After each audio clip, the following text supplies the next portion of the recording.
name's Owen, and I'm the Dungeon Master of our Return of the Giants 5th edition homebrew campaign. Hi, I'm Ali. I'm playing Lyra, the Eladrin Spore Druid, and she is just a little bit obsessed with mushrooms. Hi, my name's Simon. I'm playing the character of Ember. I'm a wildfire druid who's on a quest to be the very best there ever was. Hi, I'm Dave, and I play Harry Harrington, the Harrengon, the roguish merchant with the heart of gold. My name is Christian. I'm playing Bartholomew, the romantic dancing Owlin, Paladin of devotion. Hi, my name is Matt, and I'll be playing Niles Silverwind, the Owlin, Way of the Sympathy Monk. Hey guys, I'm Jared. I play the character of Threign, the boisterous frost giant, the Goliath, path of the giant Barbarian. Hello there, lovely listener. This is just a warning to let you know that this episode of Return of the Giants may contain adult language or adult themes. Hello everybody, and welcome back to the Lost Archives. It is wonderful to see you all again. We are here, we are playing Return of the Giants, the premier homebrew 5th edition 2024 rules campaign. Still have not found a way to say that succinctly that doesn't sound a bit awkward. It is wonderful to be back playing Return of the Giants. We are all very, very excited to be here. We have two very fun announcements to share, and I think let's start with the most obvious one. Those of you who are listening to the podcast, this next little bit that we're talking about is not going to be as exciting for you, but it is a call to action to come and check out the YouTube or the Twitch stream, or to come and jump into the Discord, because I'm going to show off the brand new artwork for Niles. Now, before we go into this, those who are watching on the screen can already see part of that new artwork on the overlay. It's all up and running. The artwork I did for Niles, it was a product of its time. I did it when we were sort of still trying to get everything ready for the stream. I hadn't really drawn feathers before. It's not really something I'd done much of. And so I sort of gave it a red hot go. And it wasn't my best effort. This is now my best effort. And I'm very pleased to announce that we have brand new character art for Niles that is up on the screen right now, up on the stream. It does a much better job of capturing Niles as a character, and I guess as well, like, we didn't really know a huge amount about Niles when I first did these character arts. Like, the crazy thing is I often do the character art before we've even done our session 0, so really from the players I have a rough character description, a little bit about their class and their race, and that's kind of it. So this was the opportunity we needed to come back and fix up Niles. I'm so much happy with this finished result. So yeah, you'll be seeing all of the new artwork on the overlay, on the tokens, and we will also be recording a new intro pretty soon as well, so that we can have the new artwork for Niles in the new intro. And I'll be doing a couple of the other characters as well, a bit of an update. Obviously, there's been some things the characters have been through, so I wanted to kind of reflect that in their artwork as well. The other announcement I was going to say is that Niles is not Niles. Simon's running a teensy bit late, but he's not. He's here right now. So from this perspective, I'm just an arsehole calling out Simon for no reason, because he's here and he's been here the whole time. 2 weeks in a row. I know. I mean, I've been sitting here patiently, just letting you do your thing, and no, I just feel like calling me out. So yeah. What an arsehole. So yeah, it is. Simon is here. He's here. He's joining us. So they're the two really fun things to share. The other slightly less fun thing to share is I don't know how I managed this, but I completely forgot that I'm not going to be able to do Avatar Legends tomorrow night. I'm actually on a plane down to Melbourne, so there is no stream tomorrow night yet. So this was organised a little bit last minute anyway, which is pretty par for the course for me. But I also completely forgot to let everyone know. So the Avatar people don't even know yet. The cast don't even know yet. I will message them at the end of this stream and let them know we don't have a session tomorrow night. I just remembered then. So we don't have any Avatar tomorrow night, unfortunately. And when we come back next week, it will be our special Q&A. I think at this stage, I'm pretty happy and comfortable calling the results of the poll. Unless there's a sudden resurgence of votes, it looks like our Legacy of Kyoshi campaign is the winner. So we will be doing a Q&A for the Legacy Kyoshi campaign as our special 1.5k sub celebration, which is super exciting. I tried sharing it to all my friends and were like, please vote the Giants. Vote the Giants! I know. Look, I have to say, I think the Giants would have been pretty sick, because we are at a good point, kind of not halfway, but I'd say probably just over a third of the way through what I have kind of planned out. So it would have been okay for Giants, but that's okay. We'll just have to do a Giants subscriber special when we hit 2K. Easy done. Awesome. I don't. More importantly, Owen, what are you doing in Melbourne? Visiting Alice's family. It's not for work. Okay. So, did you think I was coming down for How work? did I not know this? Yeah. I know. Well, to be fair, like it's all been very much like last minute stuff because it always is in this sort of situation. So I was going to message you today, and then I had some stuff happen this afternoon that took me away from fun things. So I haven't been a I was going to be long like, day. yeah, I'm with you. I'm really with you. But yeah, no, I'll be popping down. So we're heading down to hang out with Alice's family on the Saturday and Sunday. But if you want to grab brekkie or something on the Friday, let me know what you're up to. I know that technically you're working that day, so We'll see how I go, because I mean, I know that you're doing your Q&A stuff next week, but I will also not be joining everyone next week because I will be overseas in a location that's probably not going to allow me to access these kinds of games and applications. I did a quick look. Roll20 might be a problem, but Video Ninja should be fine. We'll see how we can go. We can make this an international Roll podcast. dice and print out a character sheet. Oh my god, I could. Yeah, I'll just call natural in. 20, natural 20, natural 20. It's amazing, guys. Natural 20, natural 20. Would you look at that? No. Oh man, no, that's very exciting. Your big international trip's coming up. Where are you headed? Going to China for a week. So I'll be heading off on Saturday night, and I'll be returning the following Sunday. So half work, half holiday, and yeah, I'm looking forward to it. It should be fun. China's awesome. It was a while ago I was last there, but I had a lot of fun. China's a really cool place. I've heard lots of good things. The only little bit of anxiety at the moment is trying to sort out my phone and things like that to make it work, because apparently everyone uses WeChat or Alipay, and so if my phone and internet's not working, then Simon's going to be living on the street for a week, but it'll be fine. I've got accommodation. I just won't be able to eat for a week. It's fine. There's still 7-Elevens. You can grab yourself like a little. You can get really good dumplings from 7-Elevens in China, actually. I mean, I'll just dance for money though. That's the thing. It's accessing the funds. So there you go. Exactly right. Okay, we get it all sorted. We were worried about him for nothing. Awesome. Well, let us jump into the session. I've got a recap to get us back into the zone of things. Let me pull open our recap, and we will jump in without any further ado. The Tempest Adventuring Guild, a name now legendary across the lands of Nostea, is taking on the threat posed by the return of the giants to Nostea. Lyra, Niles, Harry, Ember, Threign, and newcomer Bartholomew are exploring the vast caverns of the Underdark, drawn below by rumours of stone giants taking over territory after forming some strange alliance with the Duergar. Having made their way through the treacherous terrain of the Underdark, befriending the deep gnomes of Blindenstone on the way, the party have now infiltrated the remnants of the lost stone giant city of Ton Tenur, the City of Stone Teeth. Entering the dwarven-controlled region of the stone giant city, the team soon found evidence the dwarves had been here for some time, converting sections of the city to their own needs. A large part of this operation seemed to be focused on the collection of giant metal to melt down, its unique properties making it ideal for strong but lightweight armor. Convincing a nearby slaver to lead them through the city to Obsidian Foot, the party was suddenly interrupted by a stone giant making its way through into the dwarven-controlled part of the city, looking around in confusion. Emerging from a side street, Obsidian Foot, flanked by a number of Duergar dressed in armor made from the melted-down giant metal, Obsidian Foot raised his hammer aloft and a sudden wave of fear emanated from the stone embedded in it, the team finding themselves seeing Elder Hunmar, where Obsidian Foot had once stood. All except Ember and Bart, who were able to resist the effects of the magic, instead watching on as Obsidian Foot used this guise to force the stone giant back to work excavating the city. Moments later, the masked stone guards of Obsidian Foot arrived and took the party and the slaver prisoner, escorting them to a cell within the command tower. On the way, Niles spotted an unexpected sight, an Owlin flying down from the gloom towards the structure, a fellow member of the Silverwind family and his cousin, Nyx. Trapped in the cells and aware the magic powering Ember's disguise would soon fade, the team quietly took out the slaver and prepared to escape from the cell when an opportunity presented itself.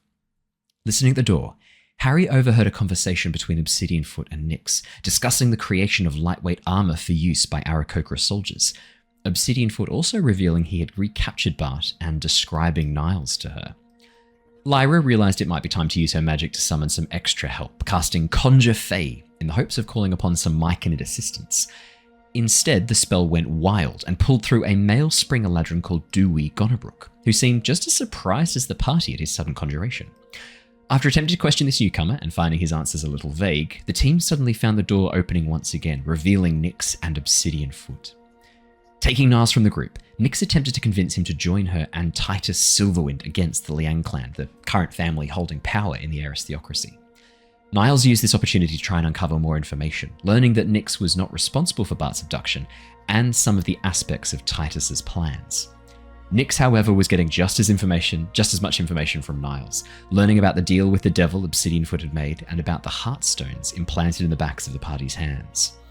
Refusing to go against his teachings, Niles remained steadfast and turned down Nyx's offer to return to the Silverwinds. Meanwhile, back at the rest of the group, an enraged Obsidian Foot took out his frustrations on Bart, revealing his older brother Alphonse had betrayed him and handed him over to the Duergar, fully aware of the cruelty his brother would suffer at their hands. Taking advantage of his emotional state, Bart, Ember, Harry and Lyra played on Obsidian Foot's paranoia, using their knowledge of the Heartstones and his deal with the devil to plant seeds of doubt about the agreement. After Harry revealed the illusionary map Figment had created of the area, Obsidian Foot looked ready to believe the party's claims of how to use the stones. That is, of course, until Harry demanded Obsidian Foot check in with his boss, which infuriated Obsidian Foot and soon led to him attacking the party, intending to teach them some respect. The timing of this didn't work out. The timing in this did not work out in Obsidian Foot's favour, Niles and Nyx arriving right as the sounds of fighting emanated from within the cells.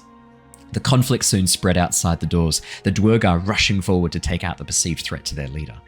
Now fighting for their lives, the team focused a series of brutal strikes against Obsidian Foot, also assisted by Nyx, who seemed to be after his soul coin.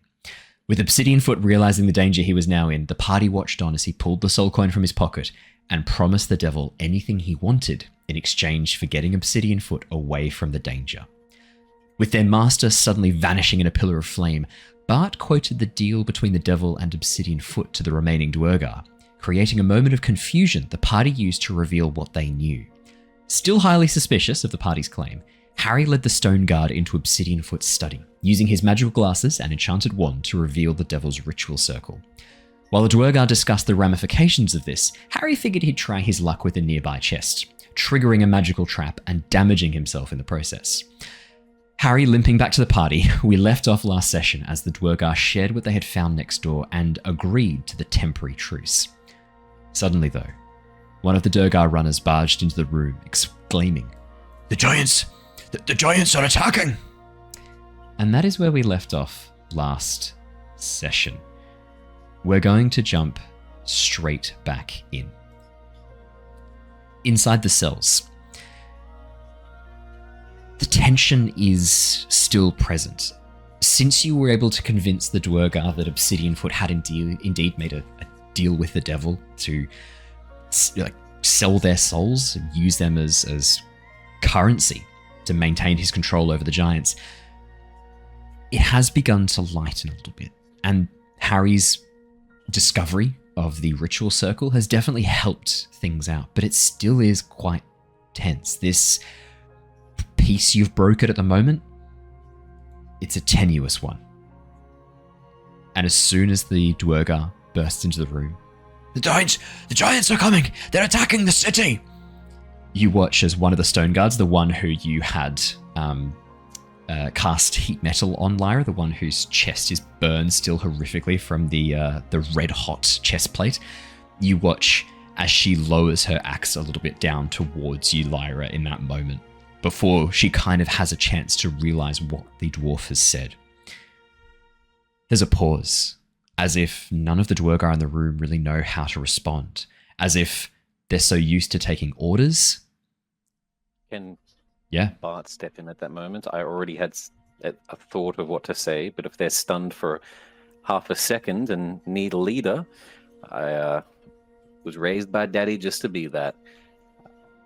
He took out a Bewlet in mere seconds, a giant we saw when we were coming into the city, a creature with thick as platinum-like hide and the hunger of a tiger shark, with a lance of minerals. If he's got, I don't know how many of them under his control here, he's going to take back the fortress by force.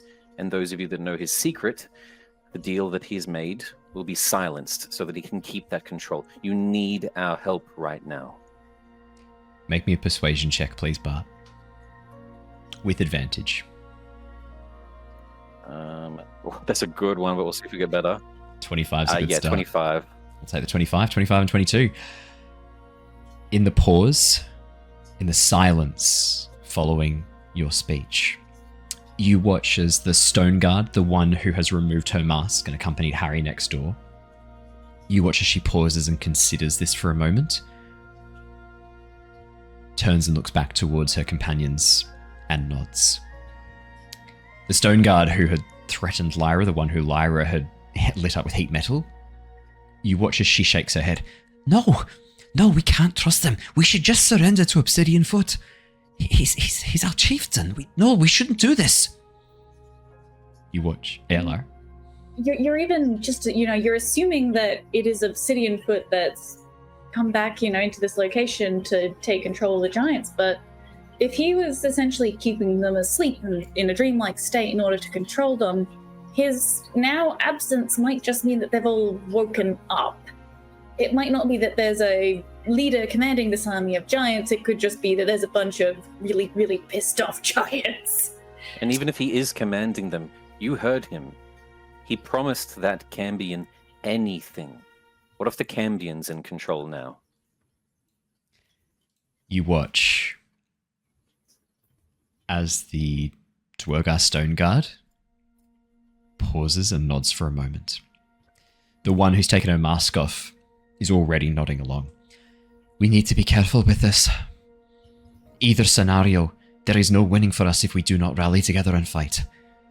We may have been enemies before, but we share a common goal. Survival. She slams her bladed axe down. We fight. All of us. To the last dwarf.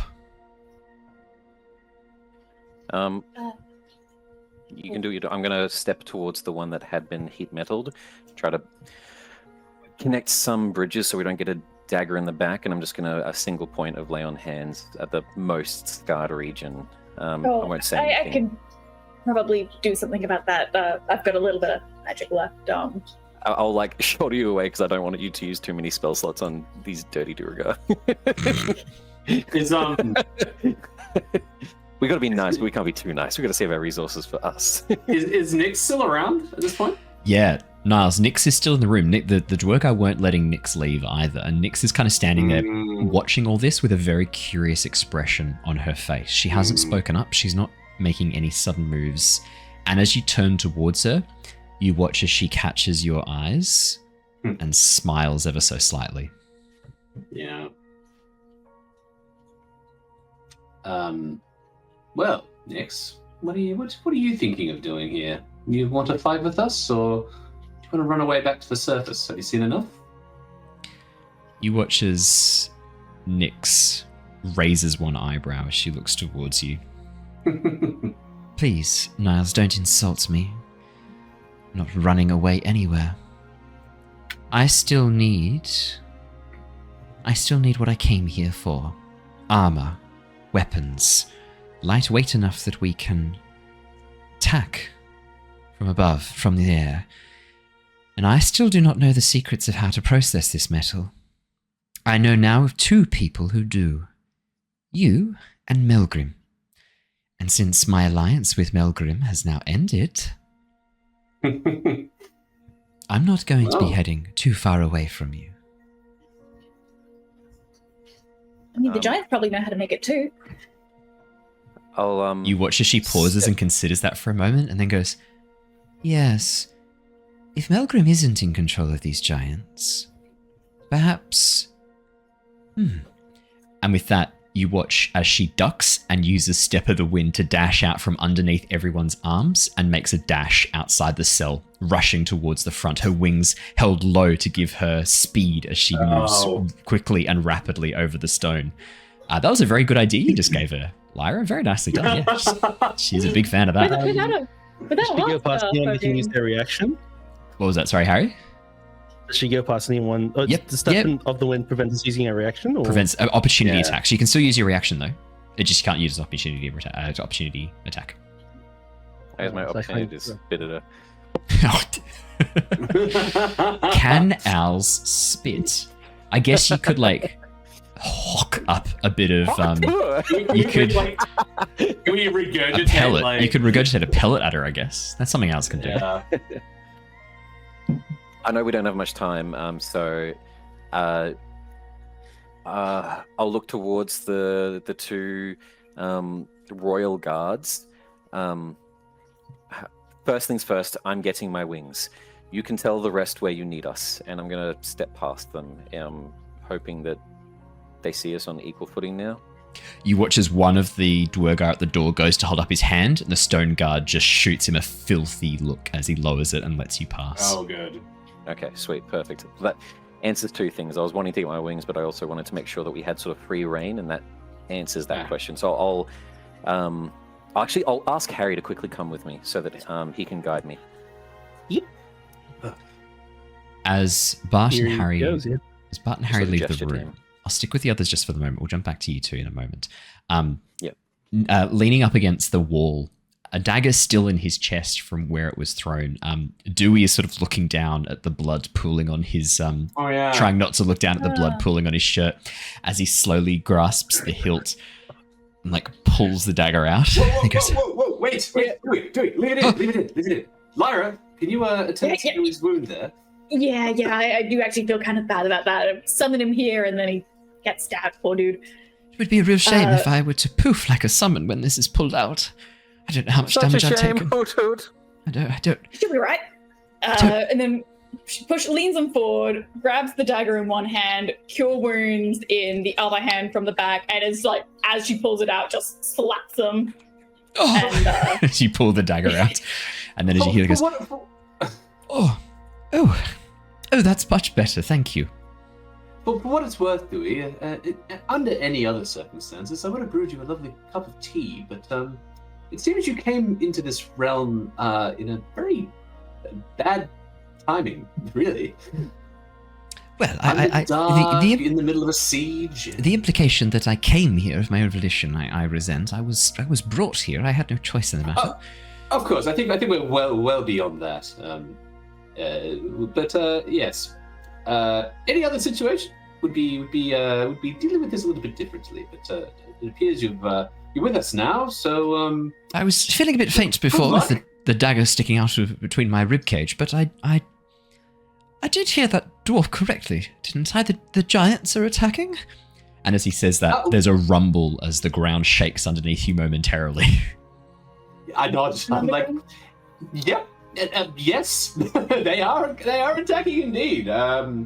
Yes. Do you have any suggestions, Dewey, about what to do with? Have you ever dealt with any giants before? Well, first time. It's funny you mention that. I do have a.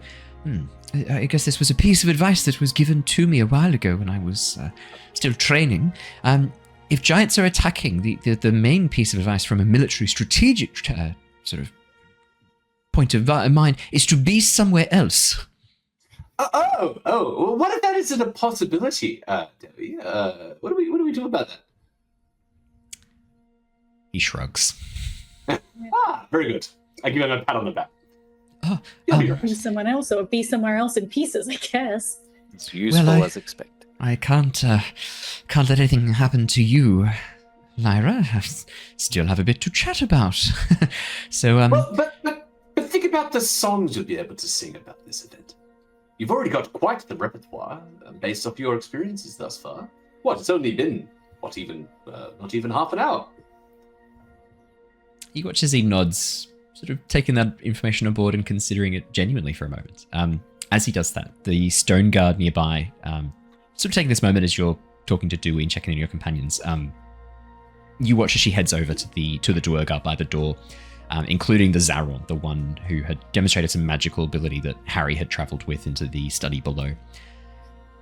All right, here's what we need to do. You need to get the 3 slave camps, East 1, East 2, and East 3. You need to get them up towards the north. We're going to move them in, have them in front. Hopefully they'll distract the giants. I want you to activate the collars. We're going to send them in.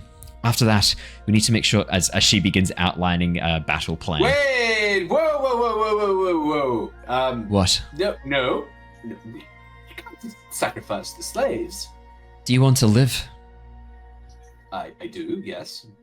Then we're sending in the slaves. That's what they're here for. They're gonna fucking work. No. We can avoid casualties. That'd be preferable. We're not avoiding casualties this day. You've not seen these creatures in battle. Your friend, the one who just fucked off to go check on his severed wings, he summed it up best. The giants are not to be trifled with. I'm using every edge and every advantage I have. Or we're getting out of here. That's where you're wrong, you see. And I put up my arm and I just point. This may give us the advantage. If you think you can do something, you get out there and fucking do it. But while those giants pose a threat to my people, there are families down in those camps. I'm not taking any chances. You prove to me you can do something about them, or I'm sending those slaves out in front. Are they taking anything specifically, or are they just going through the town? At this stage, you guys don't know. The Duergar who ran in and gave that news, he has run off to warn the rest of the fort. This is just the top story. He's now had to go through to let all the other floors know. And you can hear the sounds of shouting, as well as now a very loud siren. This sort of like scratching, wailing noise from a hand-cranked siren emerging from the somewhere up higher in the tower. As you can hear Duergar scurrying about getting ready. And in the background, as you look through the door of the cell, you can see 8 or 9 Duergar coming down the stairs dressed in full plate armor, getting ready to rush out. But something doesn't make sense. Why would King Human be attacking all of a sudden?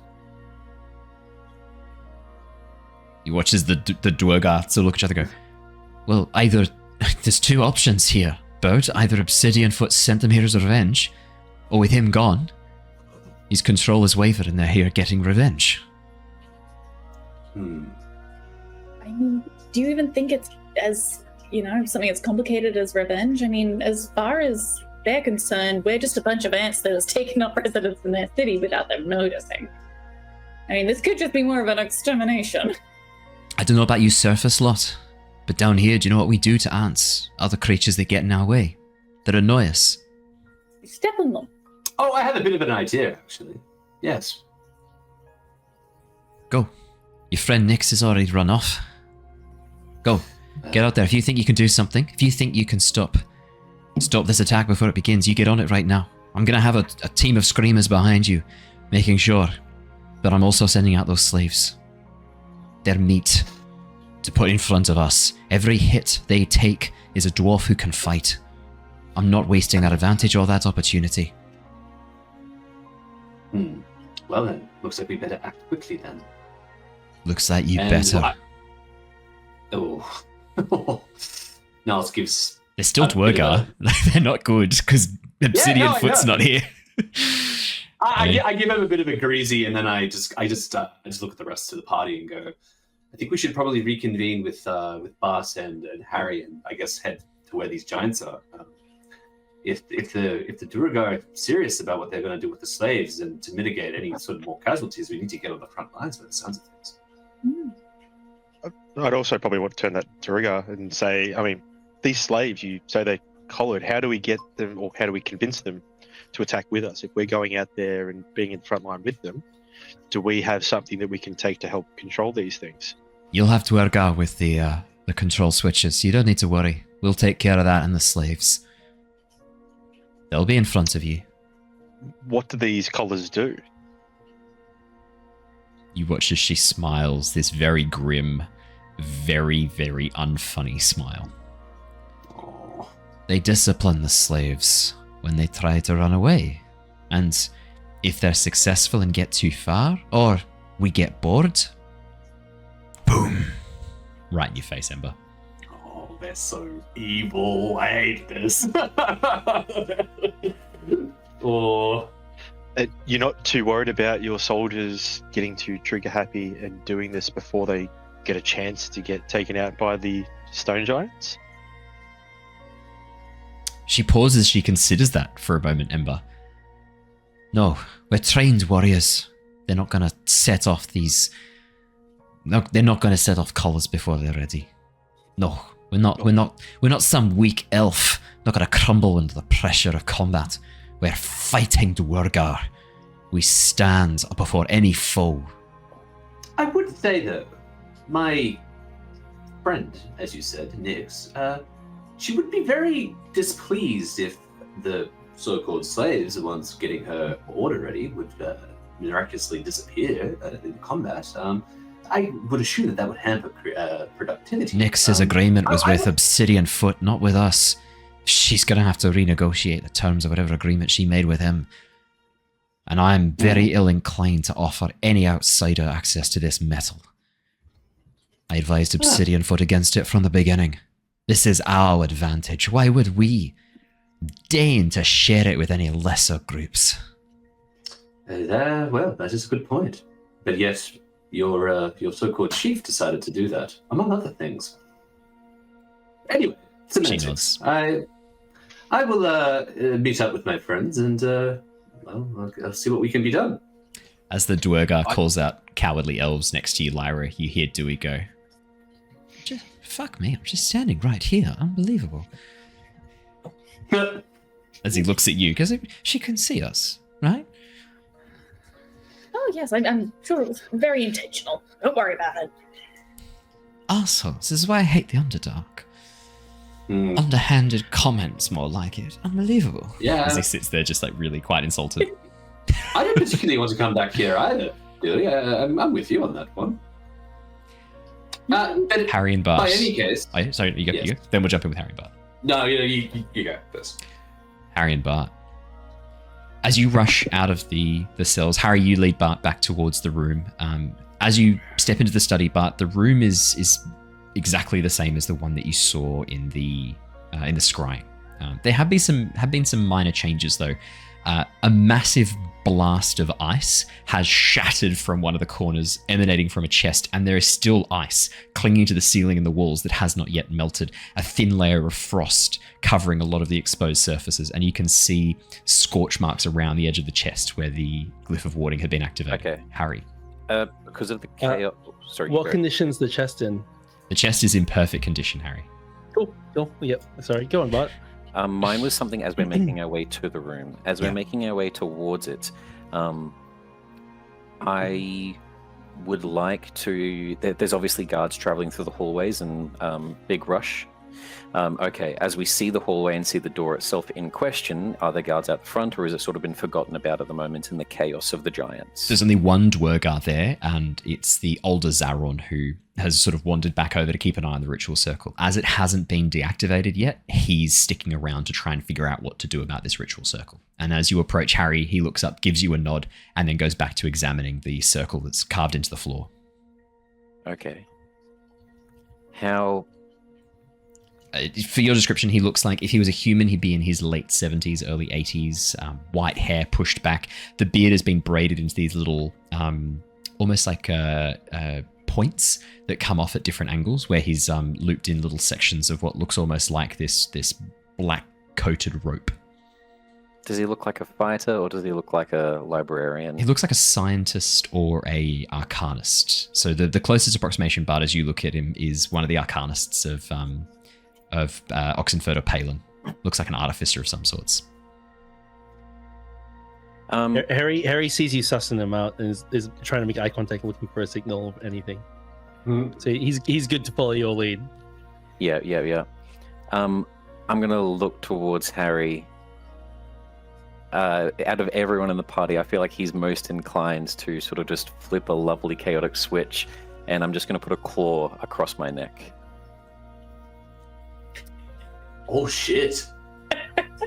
And slowly, with the back of my clawed foot, close the door to Obsidian Foot's office. Can Harry sneak up on the old man from behind? I mean, he knows you're there because as you he's looking at a circle. Yeah, as you step in behind Harry, gives you a bit of a nod and goes back to examining the circle. Without looking at you, watch as he sort of looks over and goes, "Just be careful, don't step into the range of the circle. I still haven't had a chance to disarm this yet. Still don't know exactly how to turn it off. Scared to get too close to it. As he looks over and turns back towards the circle. Can Harry like slowly ease into his blind spot? Yeah, you can sneak up on him. Do you want to make a stealth check? I would love to. As the doors close, I'm getting ready to push his body onto the sacrificial circle. Yeah, Harry did not get that. Harry thinks you were knocking him out, but what did I roll? Oh my god. 22 for the That's stealth 22 check, stealth. Harry. Harry, as you sneak in right behind him, you get your dagger ready, flip it round so the pommel's in position, and you get ready to strike. Okay. On Bart's signal, Harry would like to put him in a sleeper hold. Oh, okay, And cover his absolutely. mouth while he does it. Okay. But what's your signal? You just kick him into the ritual circle from the sounds of it. No, I'm going to Obsidian. There was the notion that came through Bart's mind that maybe it's not a genetic thing. Maybe it's just the way that some were raised. Tell me, what is your role here? Just a little bit of idle chatter. Oh, I am Zaron, one of the Zarons. My job's to build items of mechanical nature and Like arcane the nature. collars. You made the collars? The collars? No, it wasn't my design. I'm more here for the machinery, the mining machinery. That newfangled stuff is not really my wheelhouse. I'm more here for the drills, the cranes, the lifts, that sort of stuff. But I'm the one with the most arcane magical knowledge. And what do you think of the collars and those sort of creations by your people? I've never seen anything like it. It's ingenious, I must say, but a bit vulgar to my tastes.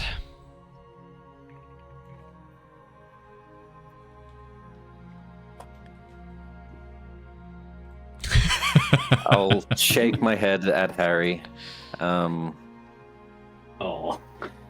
And I was hoping to sacrifice him and use this as a way to communicate with the devil. So You we can. learn You where still Obsidian can. Foot is, No because one- that's I the mean- thing. But I know. the only I just- person who's here who can see you do this right now, the only person who's got eyes on you is Harry, and you're not fully convinced Harry's a good guy. So But Bart will, that's the thing. Bart will know. Bart will know.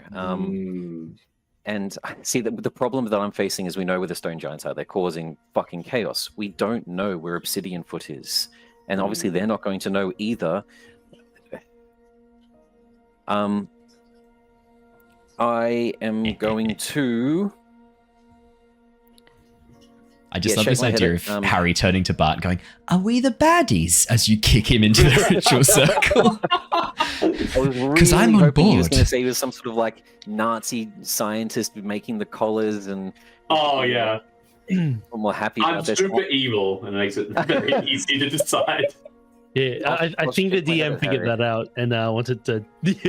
No. I'm going to say right now, I love playing the devil. He's one of my favorite characters to play, and I will take any opportunity to use that voice and play as him. So, if anything, I was more leaning towards I need to make this guy as evil as possible. No, when I put together the Zaron, the one that you met last week, Harry, and this is the same guy. He's this old doddering guy whose main focus is the mechanical nature of what the dwarves do. He's older than Obsidian Foot. He's from before all of this stuff with the giants, all of this adoption of giant tech. It's not his thing. You know, actually, Harry, it could be. Oh, sorry. Yeah, you go. because Harry wants to. Harry thinks Bart wants to knock him out so that we can just take the wings and empty the treasure chest. Look, that's still not a bad idea either. Look, I think one final push. This is really important. What's happening in this room right now? I'm going to use my final channel divinity, and I'm going to, because I have to use it as channel divinity for it now. I don't have the ability anymore with 2024. I'm going to detect good and evil with divine sense, and try to see in his heart of hearts where this Duergar lies. That's a good question. I'm just going to quickly reread specifically what it says for the divine sense, just so that I can be very, very specific. So it's powerful evil rings as like a noxious smell. Yep. And then sort of like a choir singing for good, and almost like a silence if they haven't quite swayed onto either path. Yeah, this is a real tricky one to answer. As you release the divine sense and as you focus through concentrating on the area around you, there is a sense of strong evil emanating from the circle on the ground, the devil's ritual circle that is very strongly like you can sense the evil laying on that. Compared to that, the Duergar, you're not really sensing any like intensely strong thing either way. I mean, he's not a celestial fiend or undead, so like not really getting anything from that. And he's not powerfully, he's definitely not powerfully good. He's sort of, there's no real strong sense either way. No, especially compared to the ritual circle that you see before you, which is giving off this, even now, just the magic alone is giving off this strong, powerful, infernal sense from it. You sense the sulfur in the air as you sniff. It's strong and overpowering. With the hopes of maybe using, because Divine Sense now is a 10-minute thing, so maybe using some of it to actually interact and maybe like Witch Scry, using this magic to connect to the Devil's Magic and the coin. Possible ideas of that. I am going to lean towards Harry's sort of thought process of we don't need to kill him, but we do need the room alone at the moment. And do you? You don't think he cares about the wings? Harry, you know for a fact he doesn't give two shits about the wings. But the treasure chest. Yeah, the possibly, treasure chest in the circle. I also want to ransack, because there's a thought that maybe there's a clues in here of Obsidian Foot himself, paperwork in the desk. I want to ransack the place, so I'll take a look at, as I've been intensely studying, even with a 9 passive perception, I'd like to think I see the dagger that's not pointy side towards him. And I'll give a nod to Harry, getting ready to instead push the Duergar away from the circle so his unconscious body doesn't fall into the trap. Yep, Harry obliges. He's going to try and cover the Duergar's mouth and put him in a sleeper hold and just whisper, "It's okay, we're just looking around." I'm going to help with this as soon as it happens, to try to grab his arms to give Harry the help action with whatever athletics check is required. I was going to say probably just as well. Harry, I'm going to need an athletics check for this one as you try and overpower someone. This is less acrobatics. This is definitely more along the lines of athletics. You have advantage from Bart. Yeah, sorry. It's a -1. Sure thing. Because you're basically trying to use your strength to overpower this figure, hold him down. 12 and 14. We'll take the 14. 14? As you wrap your arms around the Zerorm, you place your hand over his face as he goes, as you do, and then as you whisper, "We just want to have a look around." You watch as he kind of like looks up at you kind of incredulously and then bites your hand. I'm going to throw us into... my hand is metal, does that matter? Oh, that does matter. As he bites into the hand, you watch as he goes, like trying to shy away from his teeth as he bites into the metal hand. I'm going to throw us into a pseudo initiative because I kind of need to keep track of what's happening here. Okay. This is a very interesting... I did not expect this. Let's have you two try and sort of take out the Duergar Zerorm quietly. 21. 21 is a Thank nice God, initiative. Harry. 7. And for the Zerorm, that is going to be a 16. Slow and old? Oh, okay. I rolled well. Let me quickly add a turn for Bart, and that is a 7 for you, Bart. Oh, yikes. Harry, you are up first. What would you like to do?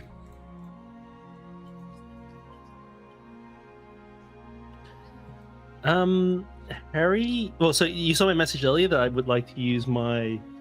I said, if we're not short resting, Harry would like to spend a minute using Magical Cunning to recover a spell slot, so I have a spell slot back. Very nice. I get to use that once a long rest. Then...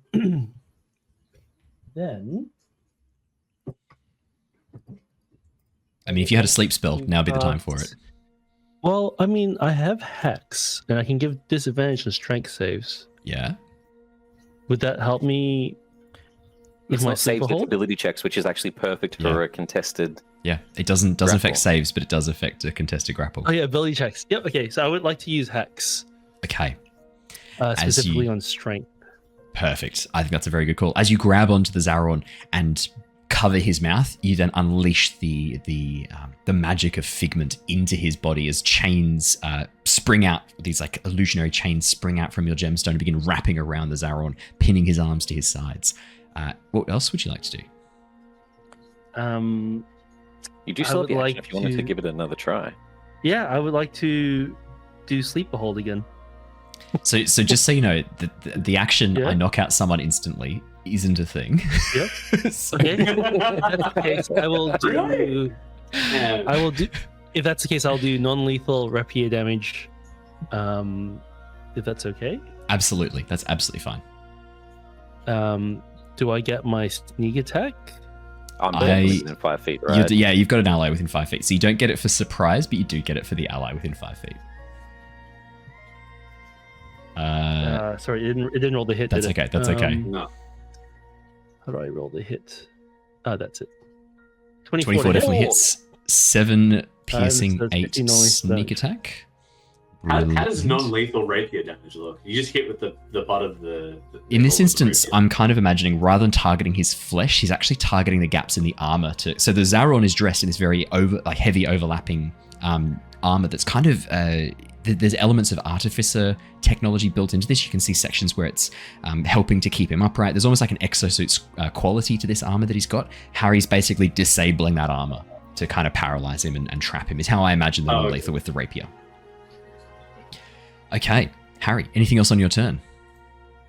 Oh, sorry. That I also do extra hex damage, don't I? Yes, you do. Yeah, necrotic. I've chucked I a picture of rolled the that, or Zaron did up in chat. That if you roll want to see earlier did it? Yeah, it rolled for 3 earlier, so we'll 3 take the earlier. 3. I'll take another 3 damage off. Brilliant. Alrighty. So that's my bonus action. My action, I have no reaction, so that's it. Yep, that's it for me. Alrighty. As the Zaron sort of like, as you jump onto his back, place your hand over his mouth, begin casting these magical chains to trap him, and then pull out your rapier and begin stabbing at his armor, you watch as the Zaron kind of like looks up at you, like really confused and unsure what's going on. And then as he sees Bart kind of looming over him as well, he kind of gets the hint that this isn't great. He is then going to, looking forwards at the two of you right in front of him. You watch as he reaches down into his pocket, pulls out a little vial of this red liquid, smashes it into his hands, and then sprays it forwards. I'm going to need both of you to make me dexterity saving throws, please. Right. Harry, you have a +4 to this. Awesome. And I get my 25's good. 25. Yep. 11. Plus 4. Okay. So, Oh no, mine already calculates it. yeah. So Harry's is 29 total. Bart's is 11. Bart, you're going to take 12 points of fire damage. Harry, you're going to take 6 as this alchemist's fire in his hand as he smashes the jar and then sprays it. It ignites in contact with whatever he had coating his other glove. And as this spray of flame leaps out in front of him, he is going to push back, and you watch as he slowly begins growing in size. Oh, real original. Oh, he's... Well, I don't know what to tell you. As he grows in size, throwing you down onto the ground, Harry, he looks down at the two of you. What do you think you're doing? Reaction speak. Yeah. Yeah. Talking's a free action. We need to ransack the room. And I'm gonna like have my blade at the ready. Maybe next time just fucking ask. I don't give two shits about Obsidian Foot study. Okay, then let's stop this right now. As he looks at the scratches and dints in his armor that Harry's pushed forwards, he looks across the two of you. It was non-lethal. As he looks across, I can heal that. As he looks across the two of you, slightly singed, you watch as he just shakes it and goes, "Fuck me. You better not stab me in the back."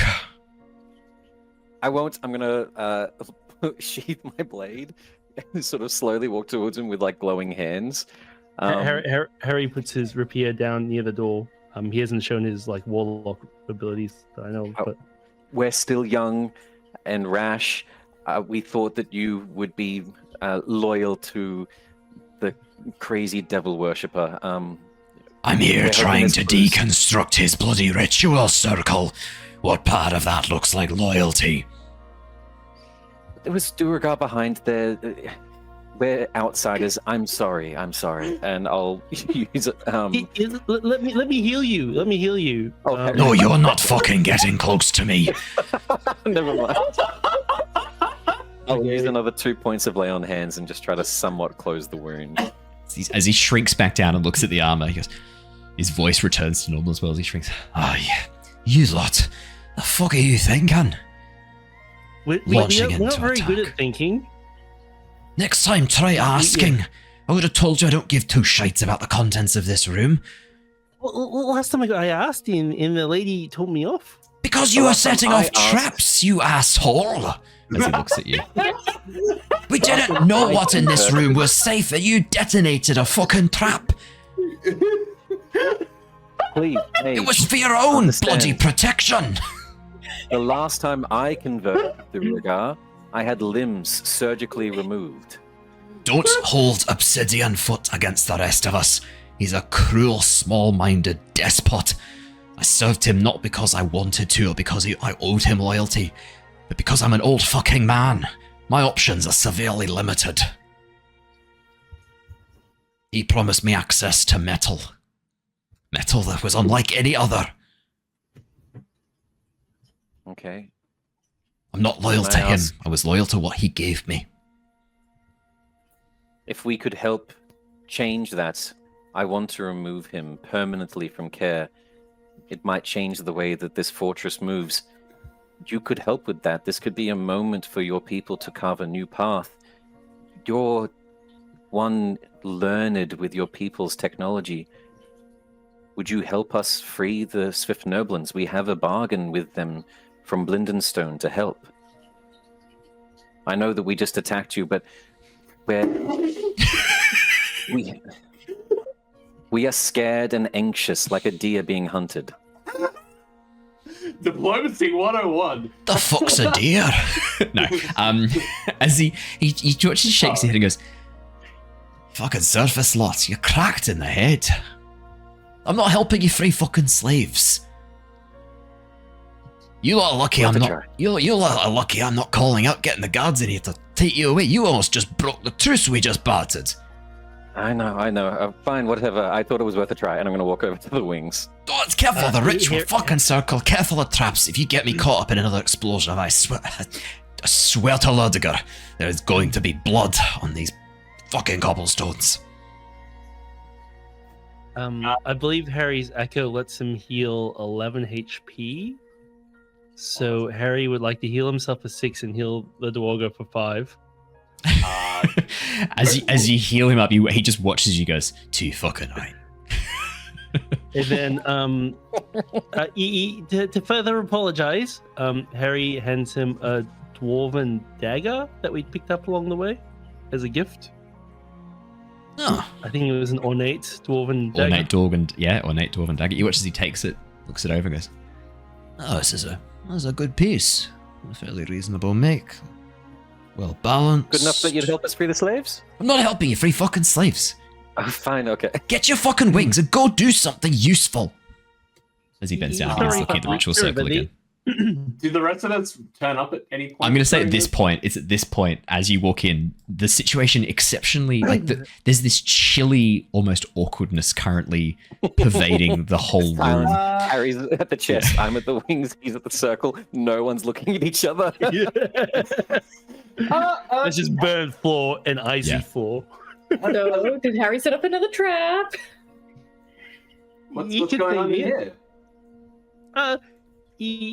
Never mind. As all of you lot, all of the surface folk come in, you watch as the Zaron pauses for a moment, looks around at how outnumbered he is in this room, and goes, don't touch the ritual circle.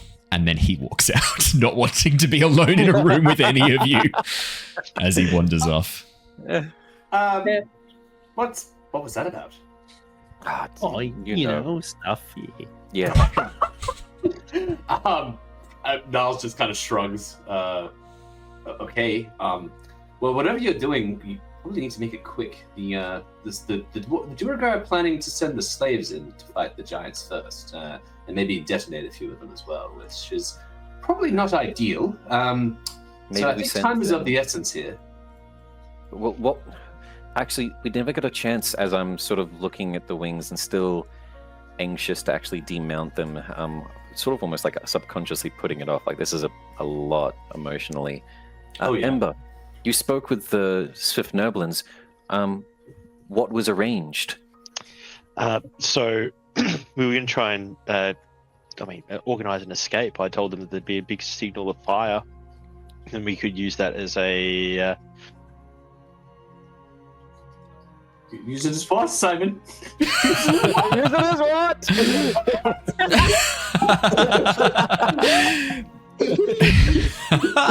You watch as Ember freezes for a moment and then just falls to the floor, suffering some sort of like absent seizure. Oh. To fill this void until he gets back in. Oh, he's back. So big cover of fire. So I think I still want to have another chance to try and convince the Duergar to give us the key to these exploding collars, because I mean, we can convince them potentially that they are great warriors. They've got one hand on a trigger as opposed to all eyes on an enemy. I think they could potentially be convinced. And then, I mean, who are they to know if that big explosion of fire is from a collar or from someone maybe causing a... Okay, well, we can't risk them being used in that manner, and as bad as it is and risky as it is, the Swift Noblin that we saw in Blindenstone are nervous creatures. We need to give them the courage to riot and escape right now, as alongside us helping them. They need to help themselves. Oh, I agree. I just mean that we need our hands on those triggers as opposed to the Duergar. If I may, there is a bit of an issue. I overheard them say that they were organizing 3 groups. Sorry, losing you a little bit, Matt. One more time. Oh, am I here? Testing. You're back. Sorry. Just I think it's a noise gate or something. Yeah. Oh, anyway. No, I was just saying might be a bit of a problem with that plan. I overheard the Stone Guard saying that they were organizing the slaves into 3 groups, and each group, I think, was going to have a Duergar in charge of the collars. So if they're separated, how do we stop all the collars? We'd have to separate the party and try and get the That's what I mean by they need to rise up alongside us helping. I think whatever we're doing, Flicker needs to start lighting this place up. We need to give them the signal now and save them at the same time. There's another ominous rumble as the floor shakes for a moment, and you feel the walls begin to crumble around you as dust begins to shatter from the walls. In any case, time to save everyone. In any case, we need to get in front. If we can be the first there on the scene against the giants, then there's less chance of the slaves blowing themselves up. I thought of that. There's 3 objectives right now, and I don't know how we're going to complete all of them. I think I can make my way to the slave camps quickest. Once I get out into the open, I'm planning to bring Kong Chi from his spirit realm. I'm happy to split off and make my way there. Someone could even join me on horseback. The giants need to be slowed down or stopped, and I'm worried that if they're causing chaos, I feel like we know a large friend of ours that's wanting to either talk them down or fight them down, that is by himself right now, just like Harry once was. And finally, obviously, we need to find Obsidian Foot, and I feel like if we find a giants and manage to speak with one and calm it down, we find Obsidian Foot. The hammer connected to them, and he's not going to let go of that hammer. So I feel like those were our 2 main objectives, with Obsidian Foot unfortunately being an afterthought right now. The giants and the camps. I've agreed. I think we head Does someone want to come with me, or did you want to stay in a group? Because the giants are going to be dangerous. You need as many as you can get, so maybe sending someone with me isn't a good idea. I was gonna say, if whoever's gonna be talking to the stone giants, I think maybe they should be one with this stone giant Echo. I think it's more likely to have sort of a successful outcome than, them being ordered around by a storm giant or whatnot. I mean, the other opinion is, do we need to really... I mean, I'm not one to normally leave people be, but these Duergar, they're not exactly good people. I mean, do we have to help them with the stone giants? We could just leave them and all go try and free the people and deal with them once they've eliminated the threat. I mean, I don't see why we're trying to defend Duergar. You yourself wants to kill them. Yeah. Yes, but not all of them. Oh, we only need Obsidian Foot though, don't we? I know. It's not even the Duergar, the fact that there may be good ones. The giants, they had no choice in this either. What if they end up dying in conflict with the Duergar? That could have ramifications of its own, and from what we saw in the dreams, they are simple entities. And wait, I'm confused. I thought King Huma was leading this attack. No. Did you not? I guess we didn't have a chance to talk about that either. King Hunma was never there. That was a shadow of him that Obsidian Foot was creating through illusion. Wait, what? No. You guys haven't discussed this. I love that it's been like, for most of you, you think it was Elder Hunma there. No, he appeared before me. No, the hammer was installing fear into your heart. I saw through it. Did anyone else? I did as well, and to be honest with you, it was actually specifically the demon or that devil creature that I don't know whether or not it's actually Obsidian Foot doing it himself or that devil making it appear to him like he is. I feel like it's all his contract with the Cambion. He even said himself when we were spying on him that the power gifted to him is waning. Obsidian Foot has nothing to do with this. He's just a dirty little conduit. Anyway, we don't have time to talk about that, if possible. So, we're in the Obsidian's actual room at the moment, right? You're in the study, yeah. I haven't been in here when Harry's cast detect magic or anything like that. No. So can I use my detect magic, my Firbolg ability? I would like to use it because I specifically want to go to that desk where I think they had that mind control thing potentially linked back to the Sphere Niblin and see if there's something I can connect to there as well. So you guys can keep going, but I'd like to do that before we...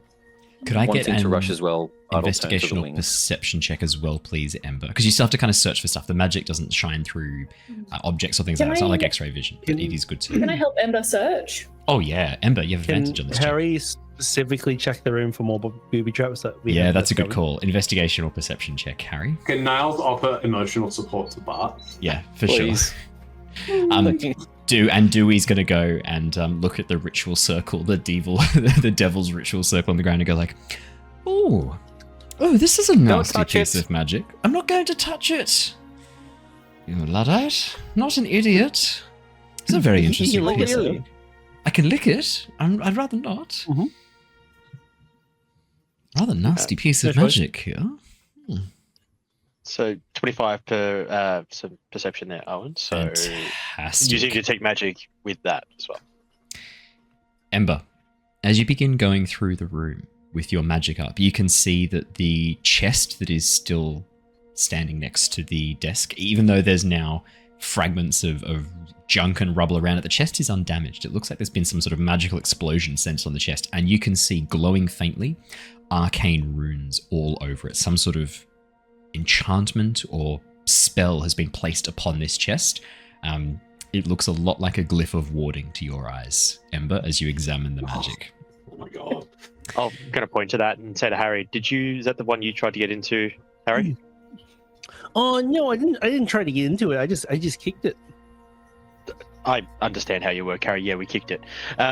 So there's a bit of a glyph on there of warding, so I think that's probably what you were running into. So the other magic you see as well, Ember, as you begin to examine the room, not a lot in here of particularly powerful magical items. You can see a couple of very minor enchantments on some of the crystals that are providing a bit of light glowing inside here. The wings, Bart's wings that are currently mounted. Oh no, Bart took them down, didn't you? So Bart's currently cradling his wings. I'm about to. I still haven't touched them. I'm unable to will myself to do it. As Niles sort of walks over. There's a faint hint of necromancy magic lingering over these wings. Just a faint hint of it. Not very powerful. Yeah, not very powerful, but enough of a trace that it's clear some sort of necromancy has been, some sort of spell from the School of Necromancy has been placed upon these.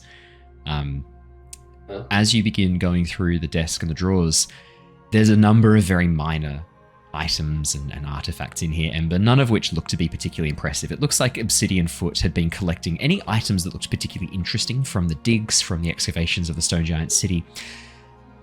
And then as you feel around in the desk, your hand hits a tiny button up underneath one of the shelves in the drawer. And as you press the button, you hear a click, and you watch as a secret panel, flush with the wooden desk, suddenly swings open. Inside, you see a couple of items that glow with magical energy. One is a large, dark grey purple chunk of obsidian that has been partially carved into what almost looks like it looks like it's in the process of being carved in the shape of a blade, but unlike any other blades you've seen before, a spiral corkscrew-like structure, not too dissimilar to like a unicorn's horn, but carved out of obsidian. Almost a little bit wand-like a way, I guess. And as you look across it, you can see that there's no magic or anything imbued in this, but it's clearly something that's been worked on. Is it the size of like a dagger or a longsword? Size of a dagger. It's quite small, yeah. As you look around inside the shelving and begin examining the other items, could I get you to also please roll me a D100? Sure can. I thought you might be able to. That is a 21. 21. Brilliant. And there's one more thing I'd like you to do for me as well. Could you also please roll me a D10? That is a 10. 10, okay.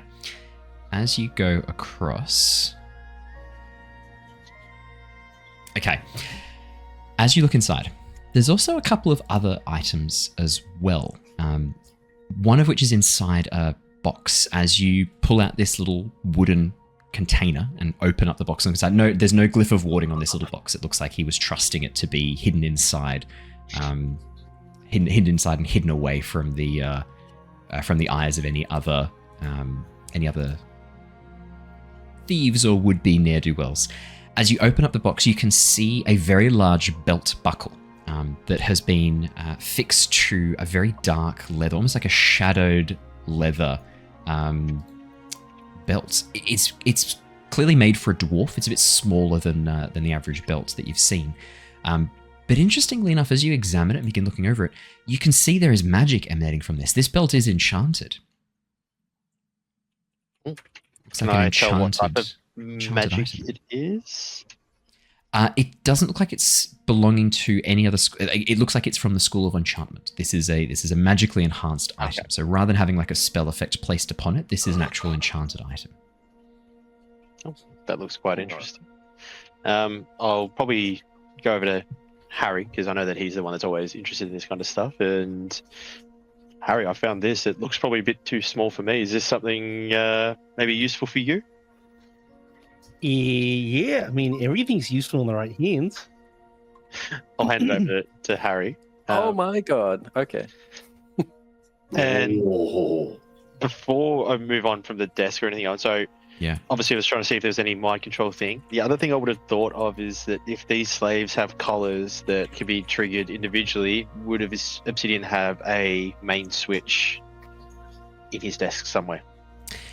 As you look through the shelving, this little hidden alcove, it doesn't look like there's any master control. At least what you picture to be what a master control would look like. You're not really sure what you're looking for, but you do find one other item at the very, very back of the alcove. I'll just let you deal with the belt first. Yep. You pull out what looks, again, not too dissimilar from some of the appearances of the Heartstone. No crystal embedded in it, but almost like a lattice of metal wrapped around this electrum and silver interlocking plated sphere that seems to be spinning ever so slightly on its own axis, and you lift it up, you watch as it sort of spins around again, moving ever so slightly. And inside the sphere, you can see all sorts of little wires and threads moving around each other, coming out of the sphere and attaching to the edges of this device. And you can also see that there are 3 buttons on the device, 2 at the top and 1 at the bottom. Oh. I mean, I see buttons, and part of me wants to press buttons to see if they deactivate anything, but I also don't want to blow up anything. Okay. As this is happening, I will bring up the idea of, obviously Harry hasn't seen any traps. Maybe to save some time while you find useful items, don't we have something that can tell us what these things do? We used it back with Davian, right?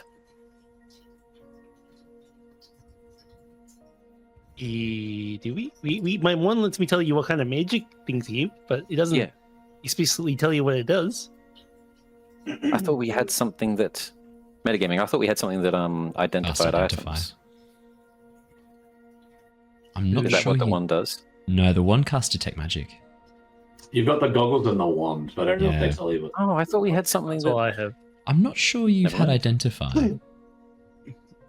Someone used something right in the cave, in the Underdark, to specifically find out what a few things. Because we had like 4 or 5 different magic items, and then we were learning what each of them did. I don't know. It wasn't Crassus, because that was after Crassus. That was after. Unless we were just learning the class or sort of might be a spell's been magic switched out item. since then.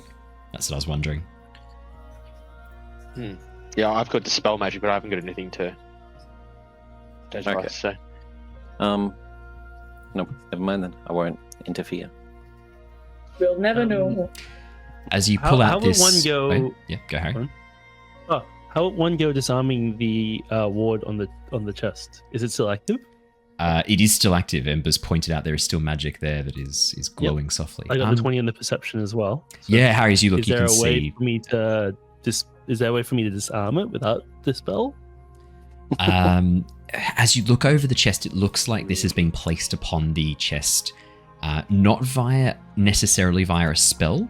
It looks like potentially some other method has been used, because the way that spells kind of work, especially with glyphs, is you cast the magic upon the surface, and as soon as the glyph is activated, it disappears. This hasn't disappeared. So there's something else going on here, something deeper. And given that you've had a bit of a chance to look at the ritual circle behind you, Harry, you think it's, as you look, you get the sense that whatever ward is protecting this chest is linked to the arcane circle, the devil's circle that has been etched into the floor behind you. There's a link there. Guys, I thought this was just an innocent chest for, gold, but it seems to be linked with the sacrificial circle behind us. So maybe it's more sinister, or maybe we have to dispel the sacrificial circle behind us to get in me. But I thought. It's in any not a case, normal ward. In any case, unless Ember, you've found any sort of device that can help with the collars, I think we are running out of time. Well, I have got this one here. I mean, it looks to me like the threads that are connected to the collars. I mean, there's a few buttons here. I'm not sure if all 3 to cause explosions, or one might be to disarm, but I could also try and cast spell magic on this if you think that might work for the collars as well. Are there any labels on it written in Dwarvish, maybe? Have a look on it. No text has been carved on it. Do you know really dangerous. Do you know what the school?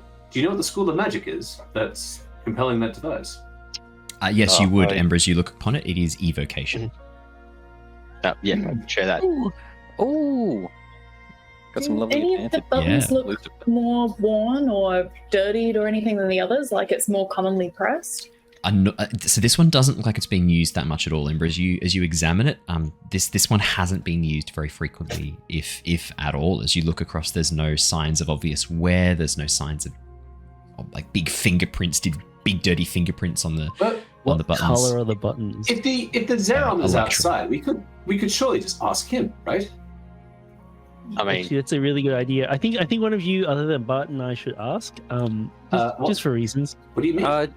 I need to. Do you mind if I have a look at that belt? Yeah, you. The Zerom, you guys can talk to him while I'm looking at the. Yeah. Okay. Whatever. Yeah, give me that device. I'll ask the Zerom outside.